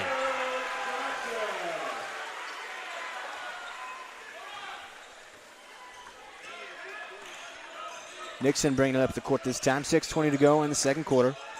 Driving baseline and putting it in is Ethan Sage. He's got 8. Him and Nixon combining for a lot of the points on the Eagles side. Right corner, Johnson didn't take the three. Instead, he drives to the paint, kicks up top to Todd. He'll drive, spinning into the paint. Fadeaway jumper off left, but Mullins tried to put back, and it fell off right.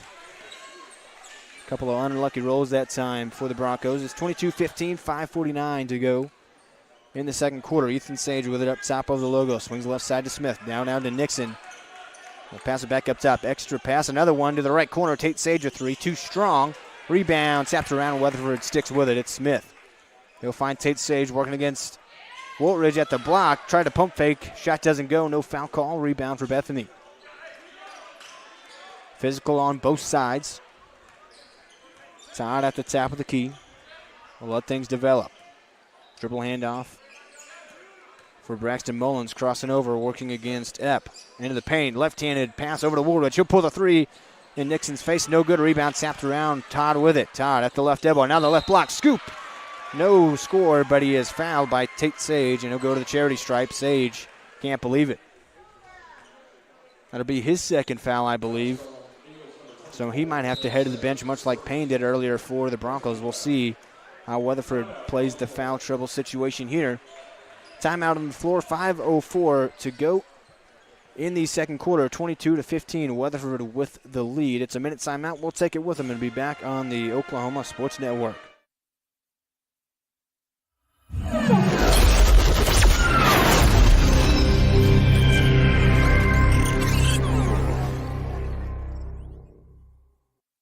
College is more than just going to class.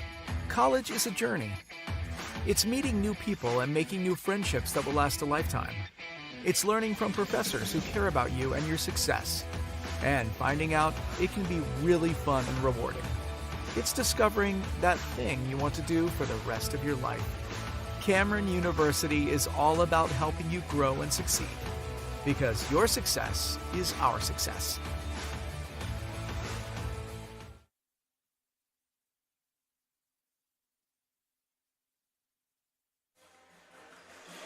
High school hoops on the Oklahoma Sports Network. It's been fun so far. 22-15, Weatherford with the lead. But the Broncos at the free throw line out of the timeout, and specifically, it's going to be Aiden Todd there. Todd hit a three-pointer back in the first quarter. Now he's at the charity stripe for the first time tonight. First free throw is up and no good, left it short. 5:04 to go in the second quarter. CJ Nixon for Weatherford's got 9 points already. Ethan Sage with 8. And then Jackson Smith has 5 for them as well. That's all, just those 3 have scored, but they've scored 22 combined. Second free throw is nothing but net for Aiden Todd. Makes it 22-16. Quickly the other way. On the left side, Jennings trying to get it down to Nixon, knocked away by Johnson. Ends up in the hands of Ethan Sage, and he commits the charge. A push off there.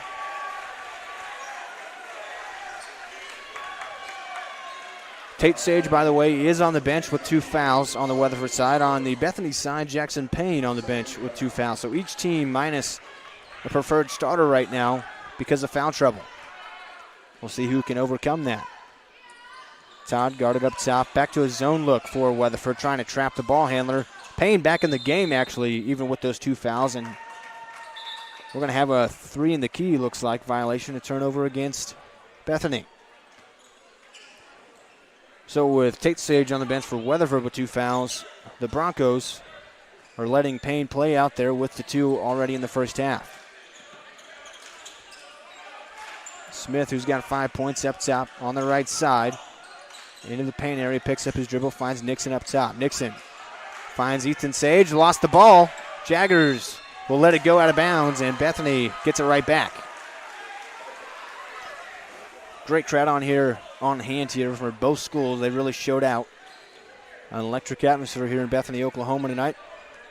So far, the game is delivered. Jaggers up high on the left side.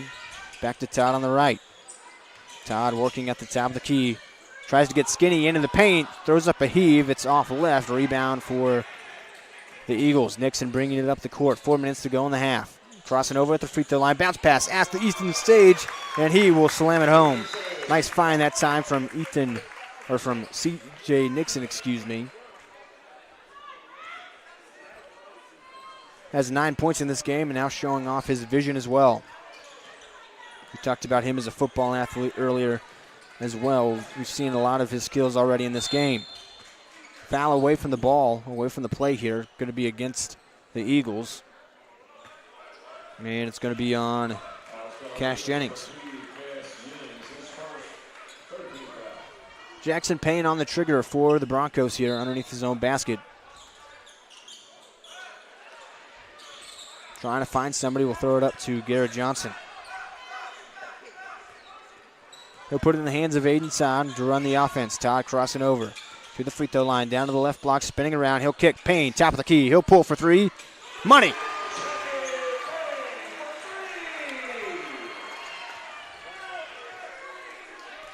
(24-19) now, back to a 5-point game. Nixon up top, working against Johnson. He'll pull for 3.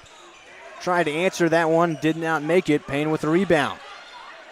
Puts it in the hands of Todd. Todd trying to go quick into the paint. Throws up the floater. Too strong off back iron. Rebound into the hands of Sage. Bringing it up the court and directing traffic is Jackson Smith. He's got 5 points. 3 minutes to go in the first half.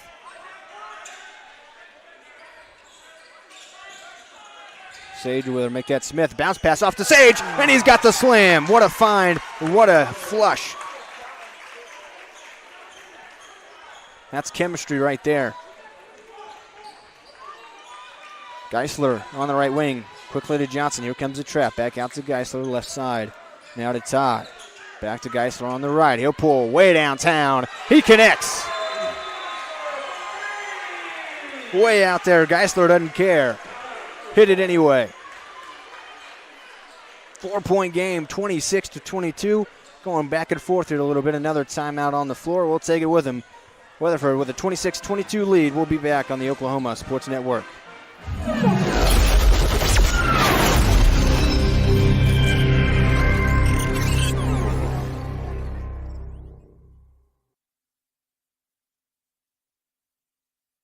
College is more than just going to class. College is a journey. It's meeting new people and making new friendships that will last a lifetime. It's learning from professors who care about you and your success. And finding out it can be really fun and rewarding. It's discovering that thing you want to do for the rest of your life. Cameron University is all about helping you grow and succeed. Because your success is our success.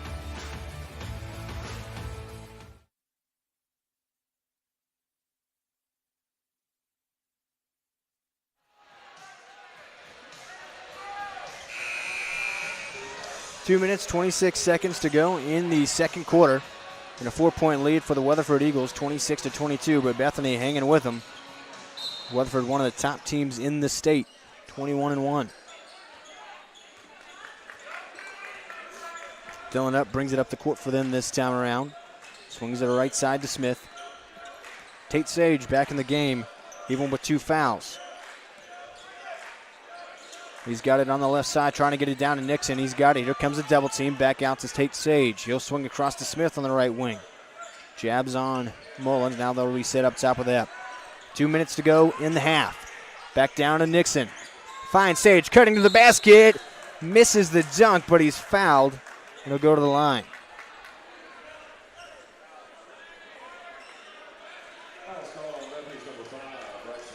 So Braxton Mullins picks up the foul there. And Tate Sage to the free throw line. First free throws in to increase the lead to 5. Payne out of the game right now for the Broncos with 2 fouls. Tate Sage in with 2 fouls of his own. He hit both free throws. That's 28-22. Minute 50 to go in the half. Mullins up high on the left side.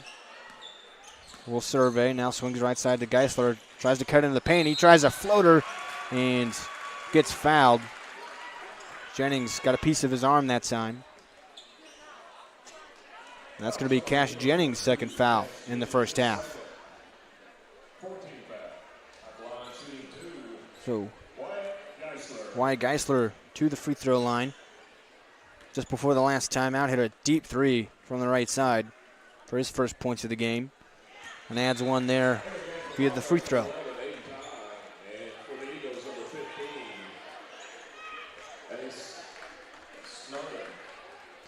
Ace Snowden checks in for Weatherford for the first time in this game. Geisler too strong on the second free throw. So it remains 28-23, 5-point game, minute and a half to go in the half. Nixon at the right elbow, tries to find Snowden cutting the basket. Pass was too hot off his hands and out of bounds. Clock stops with 1:31 to go in the half.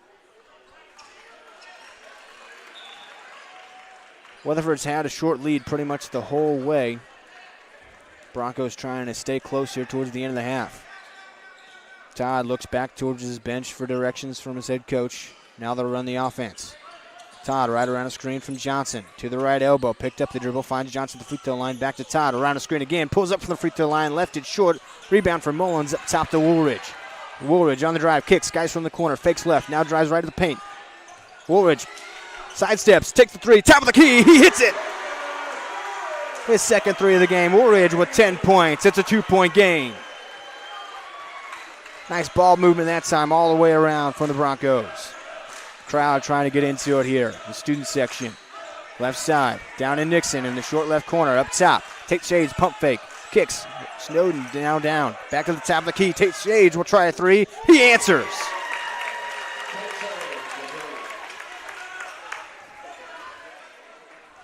(31-26), 30 seconds in the half.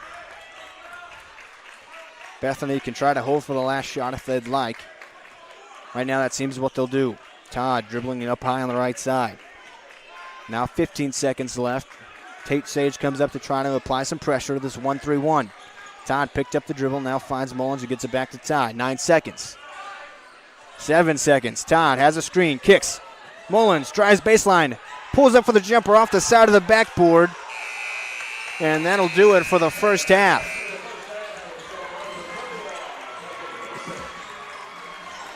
Woolridge hit a 3, but Tate Sage answered right back, and it's a 5-point game going into halftime, 31-26. You know, Brendan, Bethany really hasn't had a lead in this game, but they're playing legitimately a top 5 team in the state. Probably, and that's probably not doing them justice. I mean, they're probably one of the top 2 teams in the state of Oklahoma, and they're within 5 at halftime. Yeah, which is very, very impressive. They've played a very aggressive game. Obviously, you have the Sage brothers and Nixon both, you know, like you said, having the height advantage, but hasn't seemed to scare Bethany at all. They're staying shooting the ball, staying driving. trying to make things happen, and so far they've done very good defensively as well. So that's something they need to keep going and keep doing it coming into the second period. Close game at halftime, 31-26. A lot of action in this one, and there will be more to come in the second half, so stay tuned for that on the Oklahoma Sports Network.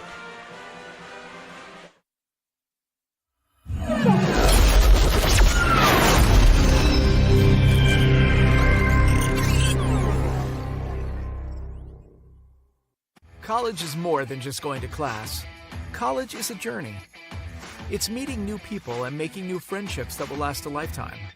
It's learning from professors who care about you and your success. And finding out it can be really fun and rewarding. It's discovering that thing you want to do for the rest of your life. Cameron University is all about helping you grow and succeed. Because your success is our success.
Zach Reynolds, Brennan Rodriguez back with you on the Oklahoma Sports Network. And Brennan, we're just moments away from the start of this second half, and I can't wait after that first half.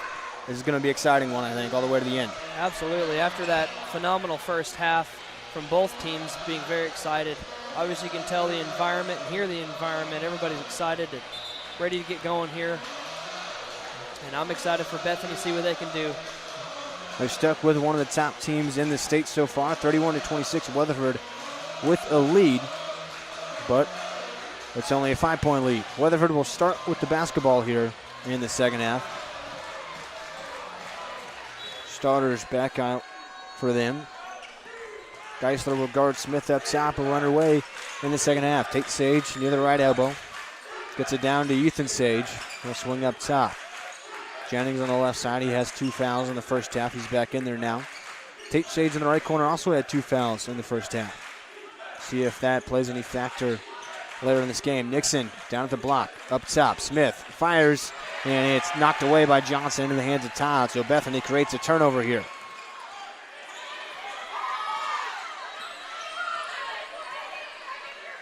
Aiden Todd directing traffic on the right side. And going to have a foul away from the basket, or away from the play, and it's going to be an offensive foul against Lucas Woolridge.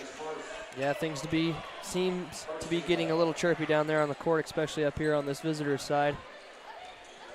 Well, coming up the court that whole way, it was Johnson and Tate Sage kind of being into each other a little bit. Referee was not going to call anything on either of them. Nixon near the block. Here comes the double team. He'll swing it across, looking for Ethan Sage. Knocked out of bounds last touch by Bethany. So the Eagles keep the basketball. 7:07 to go in the third quarter.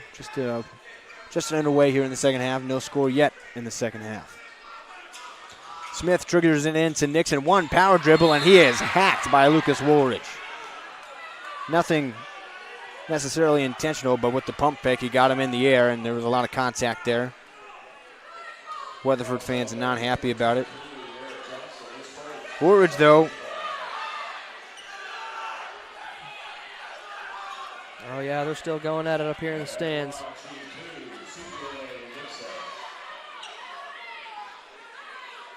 It was a pump fake from Nixon, and Woolridge got into the air, and there was certainly a lot of contact, but didn't look to be, malice in it. I think the pump fake just got him. Nixon at the free throw line. Hits it, first score of the second half, and he's got 10 points now in the game. He had 9 quickly in the first quarter, was more quiet in the second quarter. Back at the line here, in and out. Woolridge with the rebound. So it'll be 32-26. Broncos the other way, Aiden Todd up top. Man defense here from the Eagles. They've switched it up some in this game. They run some man and a zone. They're in man right now. Right corner, Johnson with it. Trying to drive to the paint. Spinning around. Finds Geisler, showing off the speed. Back to Johnson. Didn't take the three. Now he'll go on the dribble again. Finds Geisler. Geisler crossing over right around the screen to the right corner. Ethan Sage switches onto him. 6.5 minutes to go in the third quarter. Todd back with the basketball. Down to Payne at the block. Finds Geisler. Deep three. Leaves it short. Nixon a rebound. He'll take it the other way himself. Nixon crosses over. Trying to go coast to coast, and he is fouled hard there. He'll go back to the free throw line.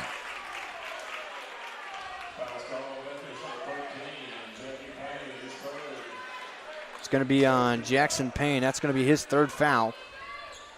Here just a couple of minutes into the third quarter.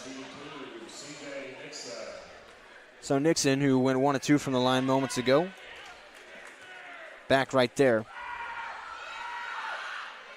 And makes the first one. Denton Jaggers checks in for Jackson Payne, who goes back to the bench with foul trouble. Nixon's second free throw is good. Hit them both that time. He's got 12 points. 34-26 the score, 6:15 to go in the third quarter. At the elbow, Johnson with it.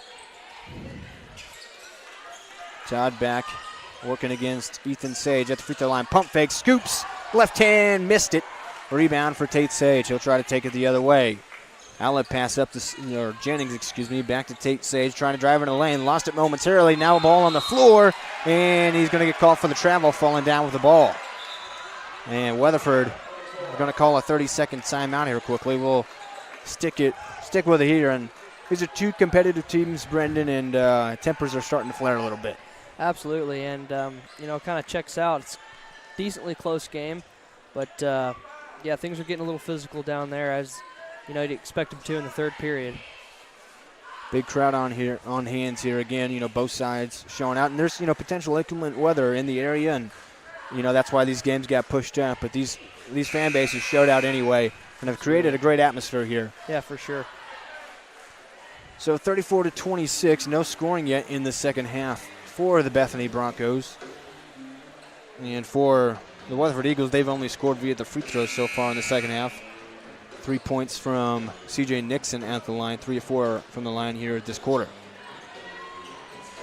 So out of the timeout, Weatherford still with the basketball, 5:51 to go in the third. Tate Sage will be on the trigger.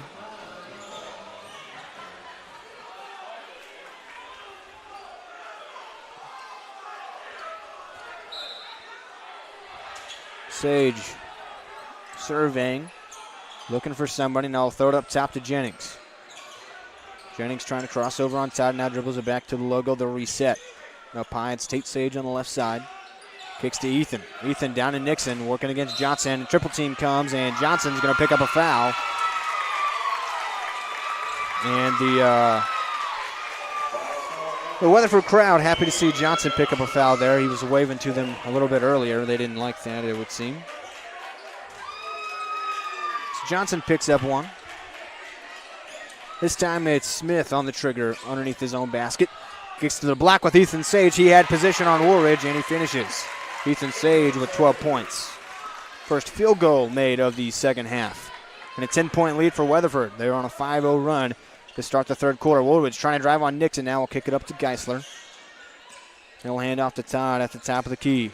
Todd to the free throw line at the left elbow. Kicks to the corner. Johnson will reset up top with the Geisler, trying to show off the dribble moves and the speed. Woolridge in the right corner, tried to drive baseline. He was cut off. Geisler up top, pump fakes, gets to the elbow and shoots and scores. But before the shot, we're going to have a reach-in foul on Cash Jennings. That's going to be his third foul, so he might have to check out here, and he will. Dylan Epp checks back in for the Eagles.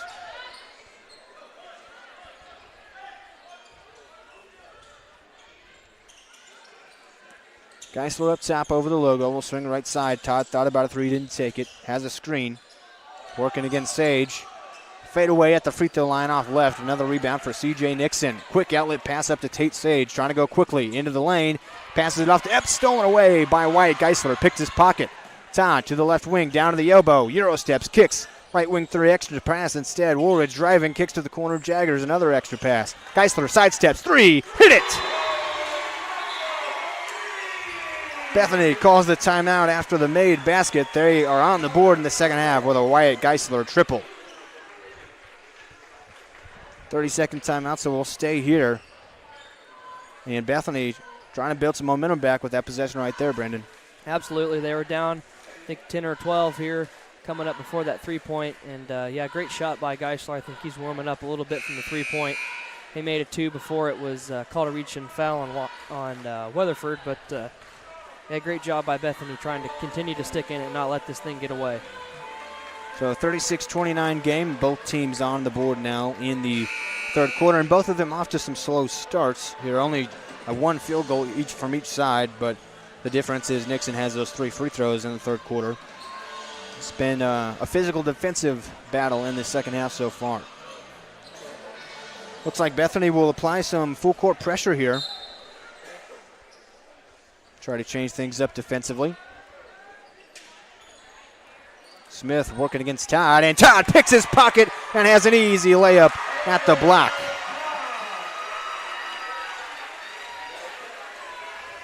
(36-31), back to a 5-point game. Each team has had a 5-0 run in this quarter, and that's why we're back to the 5-point game that it is right now, 36-31. 4:15 to go in the third.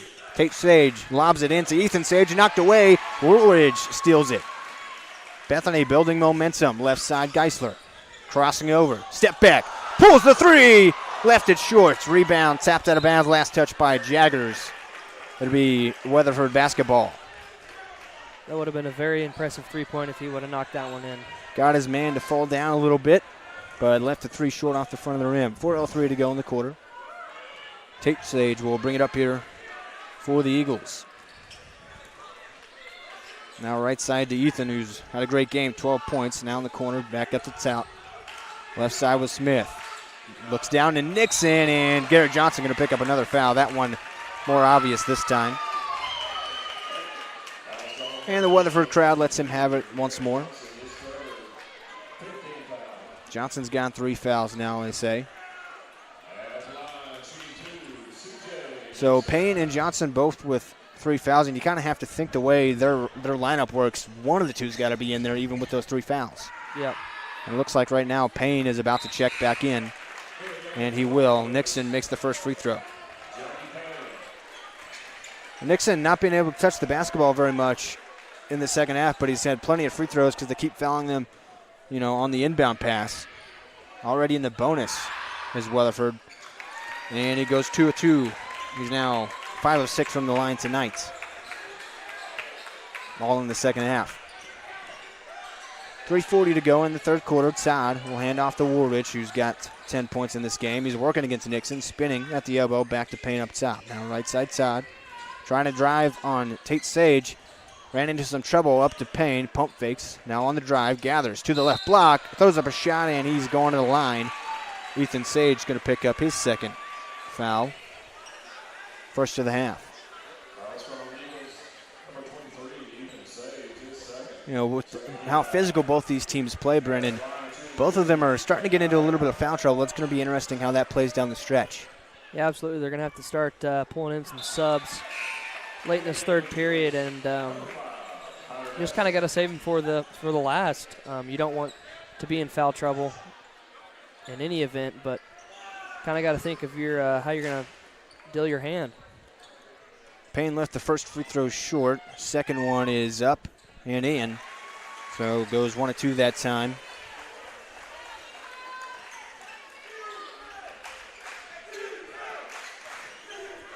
Nixon brings it up the court and will hand off to Tate Sage. Ethan Sage went to the bench after that last foul. Nixon up top, working against Jaggers to the right elbow. Takes the jumper. He hit it. Smooth as can be, even with pressure right there. C.J. Nixon. He's been as good as advertised in this one. Left side, Payne gets cut off. Across the court to Woolridge, trying to drive down. He's double teamed.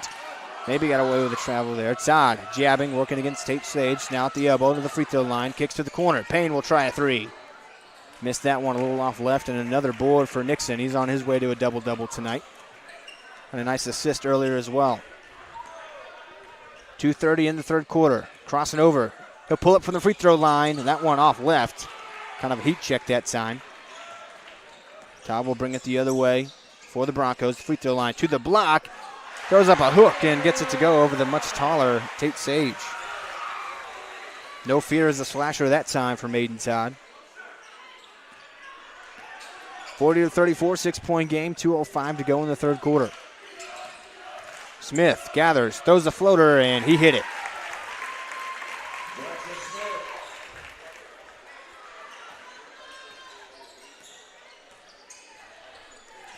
Todd the other way tries the finger roll, and he is fouled. He'll go to the line.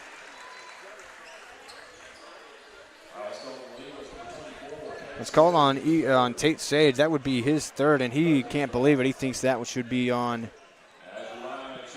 Smith. We'll see if they change that or not. Right now it doesn't look like it, so he's going to be at 3 fouls. Tate Sage, that is, so it looks like Ethan Sage will check back in for him, and that's what happens. Todd makes his first free throw. And just as we predicted, now each team with multiple guys with 3 fouls, and they kind of have to pick their poison right now. Todd makes both the free throws. Make it a 42-36 game.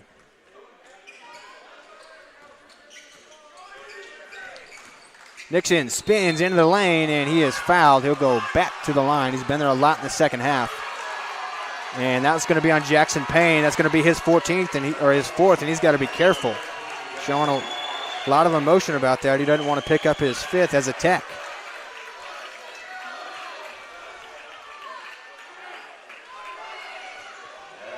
So with 1:42 to go in the third quarter, Nixon right back to the line,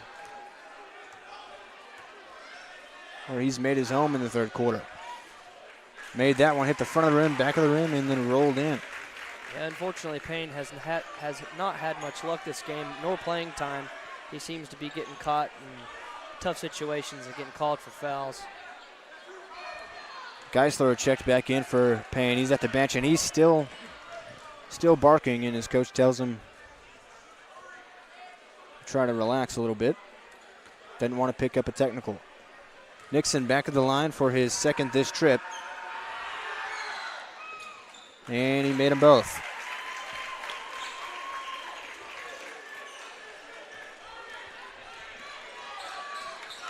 Todd on the right side. We'll hand off to Mullins, who just checked back in moments ago. He's at the free throw line, crosses over, kicks to Todd, jabs at the right wing, now will drive. Slings one-handed pass to Jaggers at the left block, can't get it to go. Fighting for the rebound. Ethan Sage comes away with it. 1:20 to go in the quarter. Nixon bringing it up. Showing off the acceleration. He'll pop from just inside the elbow. No good. Rebound for Todd. He's trying to go quick the other way. Jennings comes up from behind him. He'll slow it down now. Todd still with it. We'll swing it up top to Mullins. Mullins to the right elbow. Spins at the free throw line. Passes to Jaggers in the corner. Under a minute to go in the quarter. Jaggers on the dribble. Hands off to Woolridge. Working against Nixon. Hands back off to Todd. They're trying to find the right shot. Now Todd into the lane. Will kick. Mullins left corner 3. Money. Drive and kick works to perfection that time for the Broncos. 35 seconds left in the third quarter. Up top over the logo, it's Jackson Smith with it. Slowing things down. Directing traffic, letting things develop. 25 seconds left. Nixon up high now. Will work against Jaggers. Gathers steps and finds it off the glass. C.J. Nixon absolutely dominant in this basketball game. Todd quickly the other way into the lane. Rejected by Ethan Sage, but the offensive rebound for Geisler, and the floater left short. 1 second left. Nixon fires the heave. No good. 46-39. Lots of fireworks in that third quarter. More to come, I'm sure, in the fourth. Don't go anywhere. Put your 4s up and come back with us for the finish of this game on the Oklahoma Sports Network.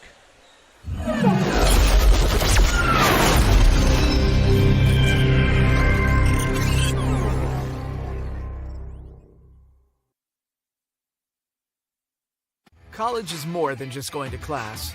College is a journey. It's meeting new people and making new friendships that will last a lifetime. It's learning from professors who care about you and your success. And finding out it can be really fun and rewarding. It's discovering that thing you want to do for the rest of your life. Cameron University is all about helping you grow and succeed. Because your success is our success.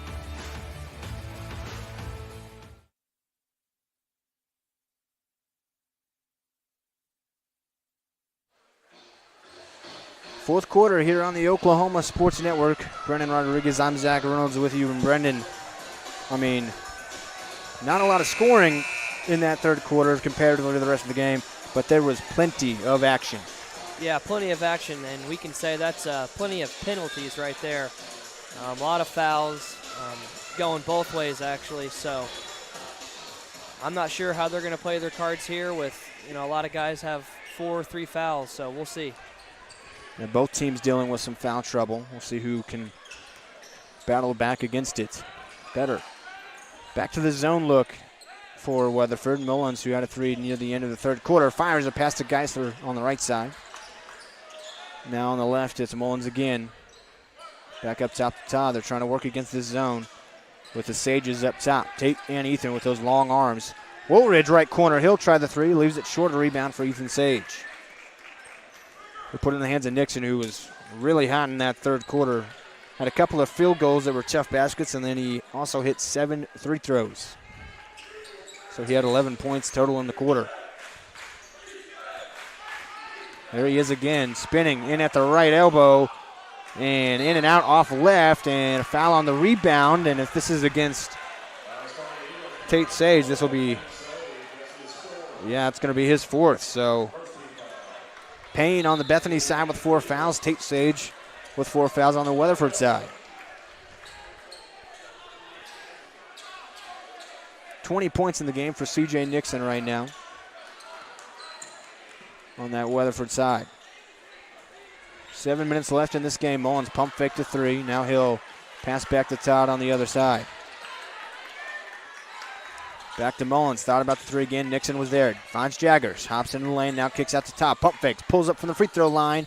Too strong off the back iron. Another board for Nixon. He'll slow it down and bring it up the court. 46-39. Weatherford with the lead. Clock on their side here in the 4th quarter. 6:35 to go. Now it's going to be thrown away by Jackson Smith, trying to get it down to Ethan Sage underneath the basket.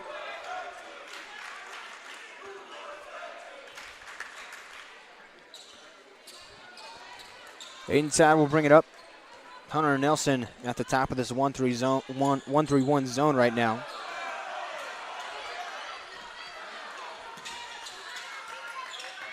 He's applying all sorts of pressure. Todd back to Mullins on the right side. Mullins trying to split the defense. Kicks to the corner with Woolridge. He'll swing it up top to Geisler. 6:10 in the quarter. Left side to Todd. Back to Geisler. He'll pull up from 3. Way downtown, top of the key. Too strong. Offensive board for Mullins. Back to Geisler.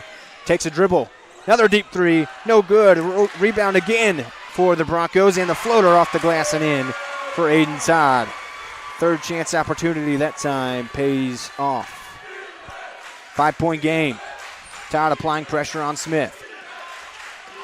Smith spins at the logo, finds Ethan Sage. Back to Nixon up top. He's been the hot hand all game. 20 points. And a timeout for Weatherford. They'll talk things over. 30-second timeout. We'll keep it right here. A lot of time off the clock on that possession, but they did come away with the basket, Brendan. But the clock, they're only down by 5, but it's not on their side. Yeah, not on their side. They're not making as many shots as they were in the last period, but I still like seeing the shots by Geisler, trying to make those 3 points. And good rebounds, trying to get those 2 points, and just need to focus on defense. Well, this 1-3-1 zone has been very effective for Weatherford because they have so much length up top, and that just creates a lot of issues. The ideal thing to do with zones is to pass it around until you can find an open 3, but they've not been able to find one. Yeah. See what adjustments have been made on each side here. 5:36 to go in the 3rd quarter. Or in the 4th quarter, excuse me. Weatherford with the basketball. Right side, it's Jackson Smith. Swings to Tate Sage, back in the game. Pulls for 3. No good. Rebound for Mullins, and a foul on Cash Jennings. That'll be his 4th. Trying to cut off Mullins after the rebound. So Tate Sage in the game right now with 4 fouls. Cash Jennings as well. They're leaving them both out there with only 5:20 left in this game. They'll have to play careful on defense. Todd up top. Gets a screen from Jaggers. That will try to bounce it off the corner, and C.J. Nixon with the kickball violation.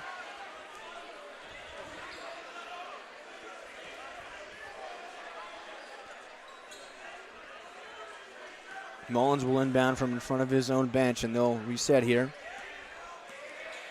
Ethan Sage at the top of the 1-3-1 right now. Mullins right side. Looking towards the middle. It's not there. Here comes the trap. Now left side with Todd. Thought about the 3. Now kicks to Geisler in the corner. Back up top to Todd. Geisler will pull from 3 from the left wing. That one short and off left. A rebound for Jackson Smith, and he'll be fouled. It's going to be on Geisler. That's just Geisler's first foul.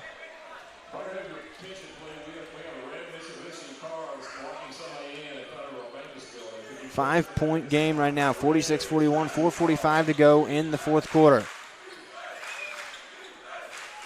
Right side in the corner, it's Sage, now up top to Smith. They're swinging it around, trying to get it down to Nixon, but Jaggers is cutting him off. They'll swing it back to the right. Smith thought about going baseline, almost lost his dribble. Lobs it up. Jaggers takes it away. Nixon knocks it out of bounds. A turnover created by Bethany, and the Bethany home crowd gets into it. Denton Jaggers having to play right now with Jackson Payne with 4 fouls on the bench, and he helped out right there. Yeah, Jaggers doing, I think, a phenomenal job so far covering on Nixon. That's, a tough deal for someone that big and that aggressive. I think he's holding his own down there. Aiden Todd running the point. Will swing left side to Woolridge. Had 10 points back early in the game and hasn't scored since. Back to Todd up top. Picked up his dribble. Needs some help. Finds Geisler. 4:05 left in this game. Woolridge in the corner. Back to Geisler. Relentless zone defense here. Jaggers will drive baseline. Kicks across to Woolridge. Right wing. He'll take the three over Nixon. Left short. Jaggers with the offensive rebound. Gets another offensive rebound and puts it back in. Denton Jaggers with the hustle plays right now on defense and then offense. Making the most of his minutes. 3-point game, and Tate Sage drives the baseline and slams it to silence the crowd.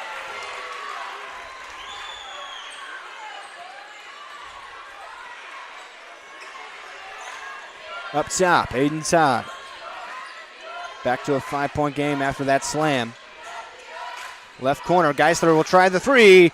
In and out. Rebound for Ethan Sage. Tate will bring it up the court.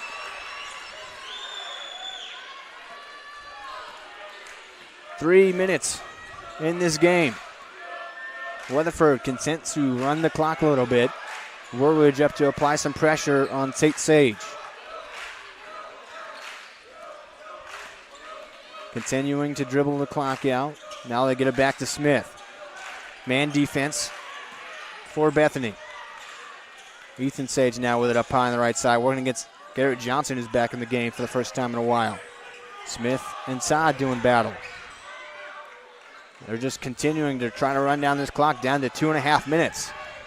They've killed 30 seconds on this possession already. Haven't even got close to the basket.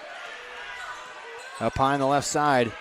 Tate Sage crossing over, driving to the lane, kicks to Ethan, and they'll bring it back up top. He had an open shot at a dunk there, but continued to kill the clock instead. Nixon now driving in. Tries to split two defenders, misses the layup. Aiden Todd a rebound, trying to go quickly the other way, lost the ball. Fighting for it, out of bounds. Bethany Broncos will get possession. They catch a break on that one. But regardless, a little bit more than a minute killed off the clock in that possession by Weatherford. Yeah, they did a really good job of just staying sound back in the back, just trying to kill time, and even, great for Sage, the brothers not to dunk it and not to shoot a three, just pass it back out and kill more time. Yeah, that's discipline from coaching right there. You can tell that they've worked on that in this situation. But still just a 5-point game. Bethany is sticking right with one of the top teams in the state. Can they complete a comeback here? They got a couple of minutes left to do it. They're down by 5. They've been playing much better defense here in the fourth quarter, but it's tough to score on this length and athleticism of the Weatherford defense. Yeah, they're playing the Sage brothers are playing really good zone up top, not making anybody open, and just kind of passing the ball around, making it long in this fourth period, and just kind of stopping their drives and open shots. But some shots need to fall for Bethany for sure late in this fourth period. We'll see who they turn to here with just a couple of minutes left in the fourth. And on the defensive side, we'll see how aggressive they get with some of their better scorers near foul trouble. But you got to be aggressive if they're going to kill a whole minute during the possession. So we'll see how these next couple of possessions go. 2:03 to be exact left in this game, or in regulation. Bethany with the basketball.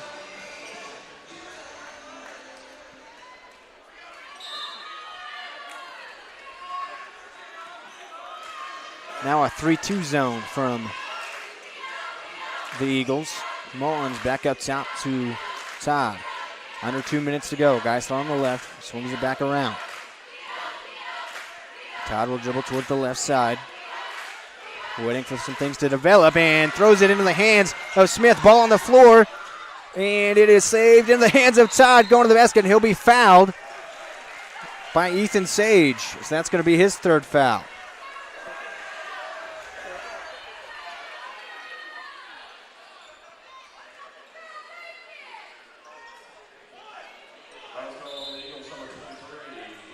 So Ethan Sage picks up a foul there. Minute 36 to go in the fourth quarter. They'll clean up some sweat for player safety here near the left wing. Wild turn of events there, but Bethany comes away still with the basketball. Avoided what would have been a very costly turnover. See what the out-of-bounds play is here. It's going to be Braxton Mullins on the trigger, underneath his own basket, just to the left of it. Looking for Warledge, finds him in the left corner. And taken away by Jackson Smith.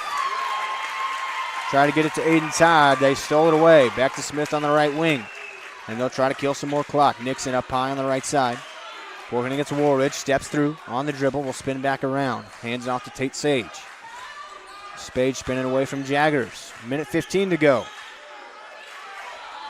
Nixon working against Woolridge. Will find Smith underneath the basket. Didn't take the shot, and he traveled. He went into pump fake like he was going to shoot it and shuffled his feet. Bethany gets the ball back with a minute 6 seconds left, down by 5. There's a really good pickup there by that sign judge. Smith got caught in between killing more clock and scoring the basket in the costume. Todd right around the screen from Woolridge. Kicks. Geisler, right corner three. He connects! It's money! And it's a 2-point game. That is exactly what they needed. Exactly what they needed. Timeout on the floor. We'll keep it right here.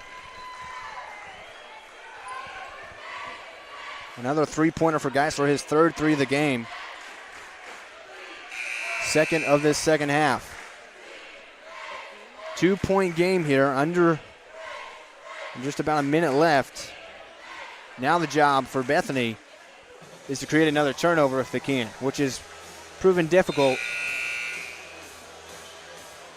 We'll see how aggressive they get here. 56 seconds to be exact, 56 on the dot, left in this fourth quarter in regulation. 2-point game, 48-46. 21-1 Weatherford Eagles with the lead and the basketball. Bethany in front of a home crowd trying to complete an upset. Full court pressure.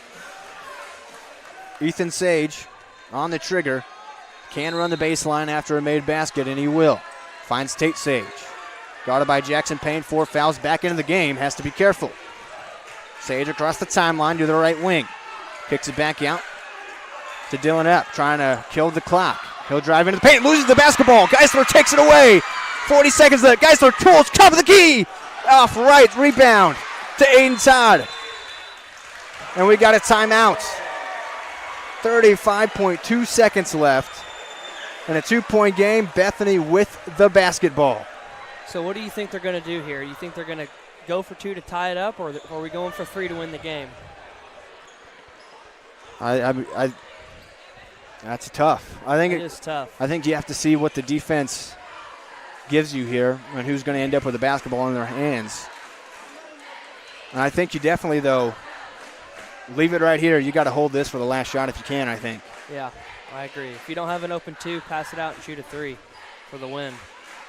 Drive and kick has worked for them in this game. We'll see if they go back to it. Facing off against the top team in the state. Have trailed pretty much all game, but they've kept it close, and they're within 2 with about 35 seconds left.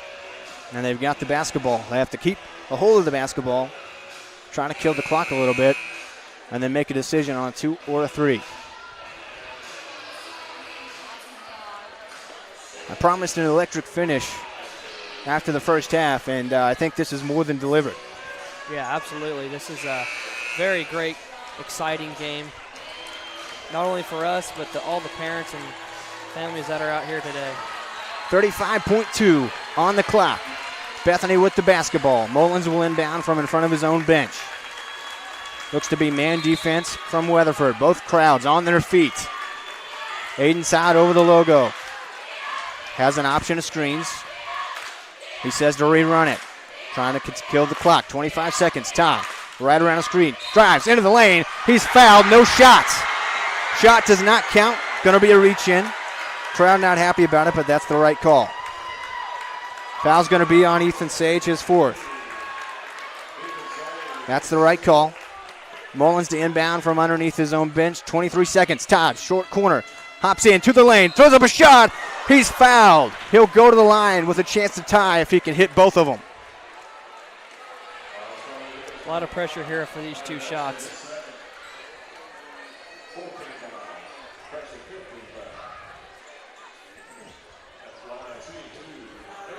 Aiden Todd at the lines. 2 for 3 from the line this game. First shot. In. 1 point game. 48-47. 19.6 seconds left on the clock. And we know about the scoring ability of many of the Weatherford Eagles. So Bethany, if they can tie it here, is going to have to play some tough defense for 20 seconds. But first, Todd needs to make the second if he can. Second free throw up.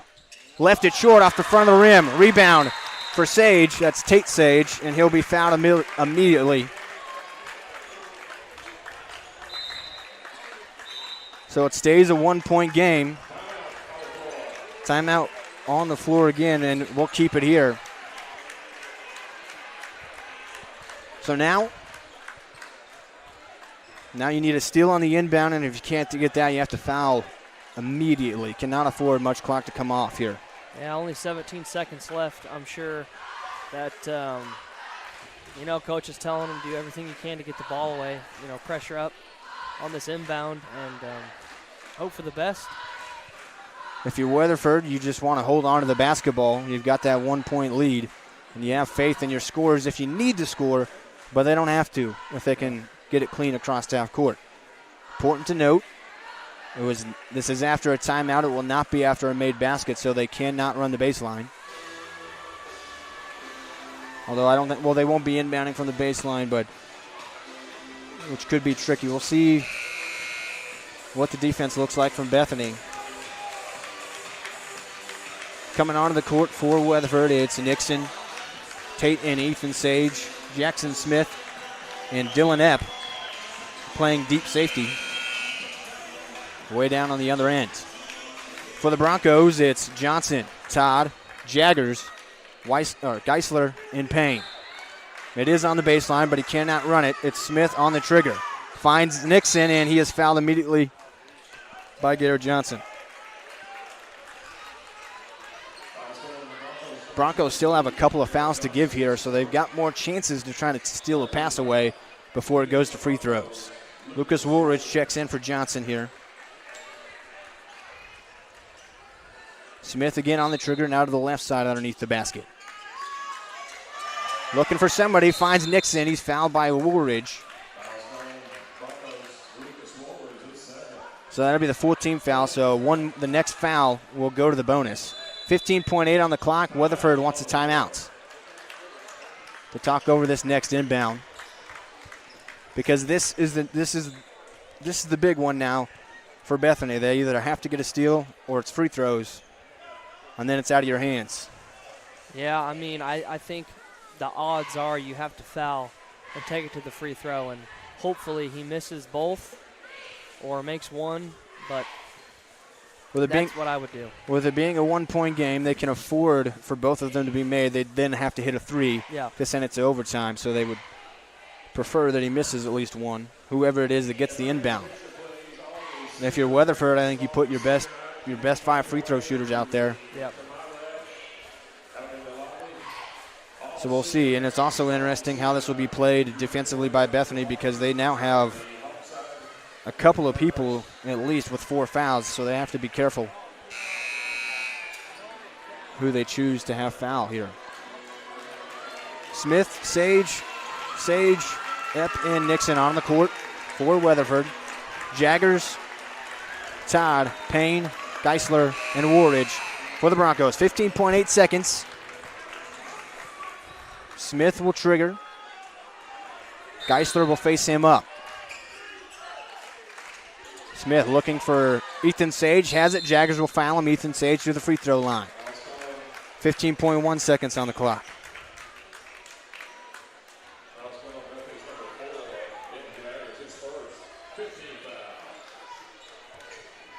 So both teams in the bonus now. Eagles with the 1-point lead. Trying to add to it here with Ethan Sage at the free throw line. Ethan Sage with 12 points in this game. First free throw up, in and out. He missed it. Braxton Mullins checks back in as a three-point shooter to go the other way. Jaggers to the bench. So one more shot here for Ethan Sage to try to make it a 2-point game. With 15.1 seconds on the clock. Second free throw up, it falls in. So a 2-point game, 49-47. 10 seconds. Todd to the left elbow. He scoops and scores. It's tied. 5 seconds the other way. Smith to Nixon from the logo. Off left. Rebound. Sage fires at the buzzer. No good. We're going to overtime. What a play. What a drive. Great strategy there by Bethany's head coach. Aiden Todd, the point guard. Fearless as a slasher. Scoops and scores at the elbow. 49-49. And we've got extra basketball on the Oklahoma Sports Network.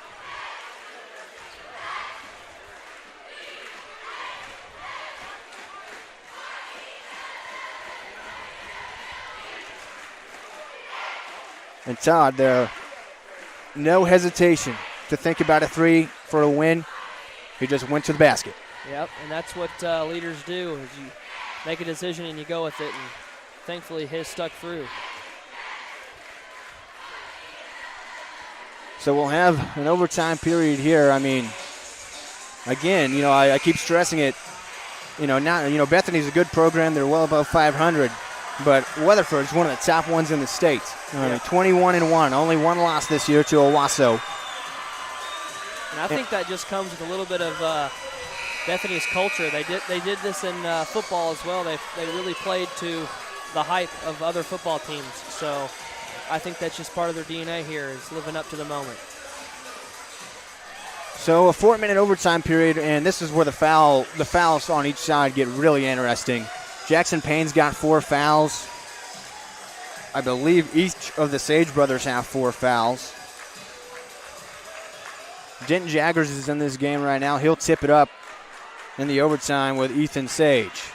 Jaggers, Todd, Payne, Woolridge, and Geisler on the floor for the Broncos.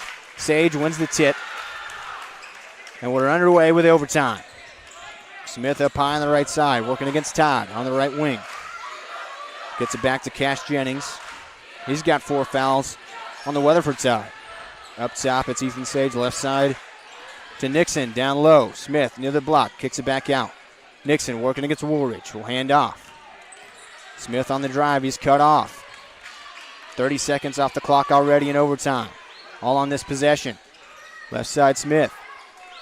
Back to Tate Sage on the right side up high. Trying to find the right side. He'll pull up for 3, in and out. Ethan Sage, the rebound, in the paint, pump fakes, and Woolridge with a foul. Good pump fake. Got Woolridge, in the air. Once again, nothing nefarious about that. That's just basketball. Yep. But the Weatherford fans are not happy about it. Ethan Sage still on the floor right now after taking the hit. He'll stand up and go to the free throw line. He was at the line with a chance to make it a 3-point game. He missed one, though, to keep it a 2-point game. And then Aiden Todd with the scoop score to tie it up and send us to overtime. Sage to the line for 2 here. Looking for the first points in overtime.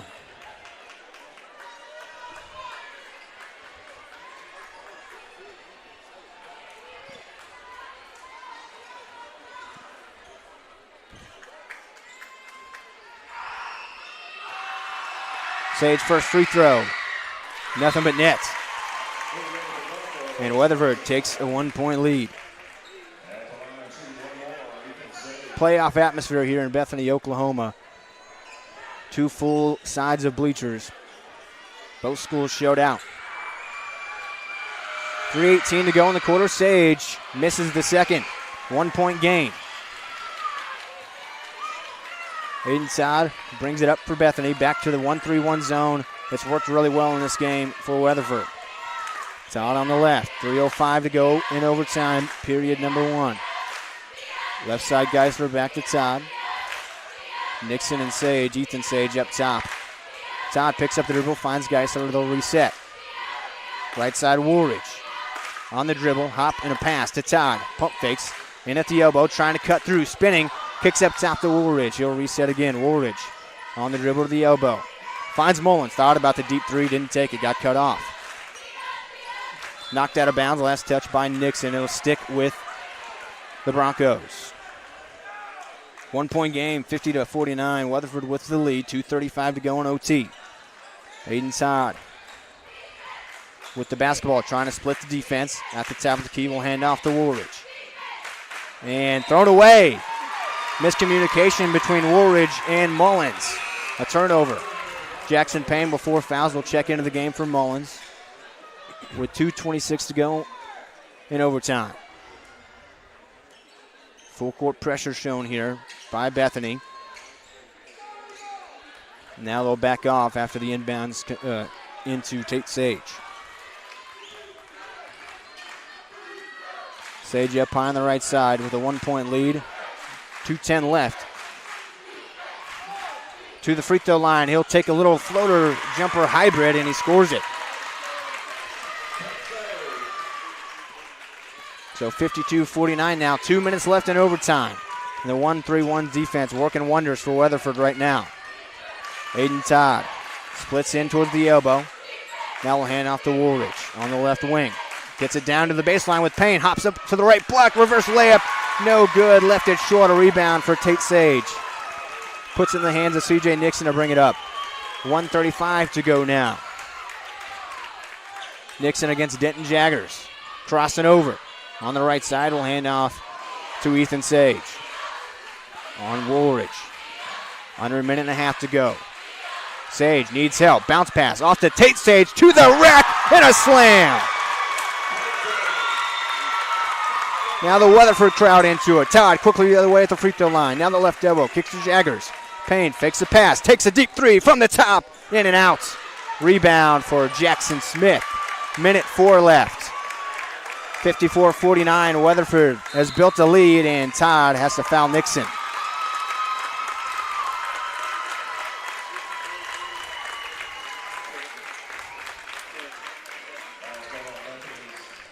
Weatherford crowd has traveled down here to Bethany. No, you're fine.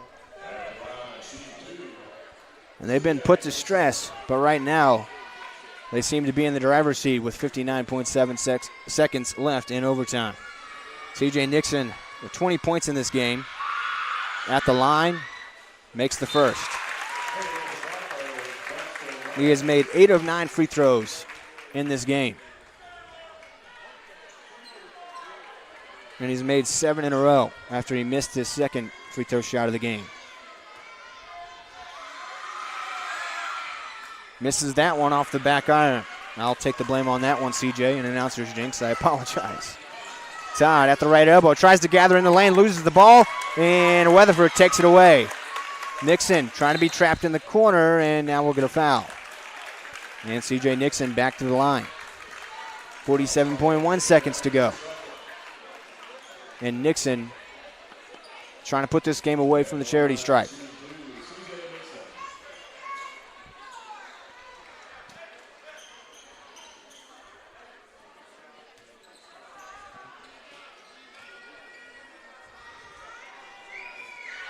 C.J. Nixon with 21 points.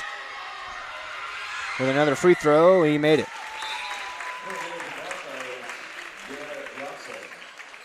Johnson checks back in for Jaggers on the Bethany side.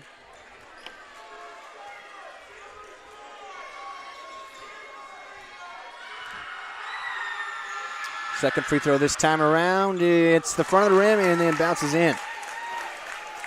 57-49. Aiden Todd hops into the lane. Underhand layup, no good. Wild off the right. A rebound for Tate Sage. Spins away from Ruledge. Now lobs this one up. Cash Jennings ahead of the pack. He'll lay it in to make it a 10-point game. 59-49, 24 seconds left. Geisler way downtown three, around the rim and off. For another rebound for Tate Sage. Hands off to C.J. Nixon. 10 seconds left. And Tate Sage with a lot of disrespect with a dunk when Bethany not playing defense with 10 seconds left in the game. And that'll be the final score. We're going to have some extracurriculars because of a disrespectful dunk. Final score, 61-49. Weatherford pulls away in overtime.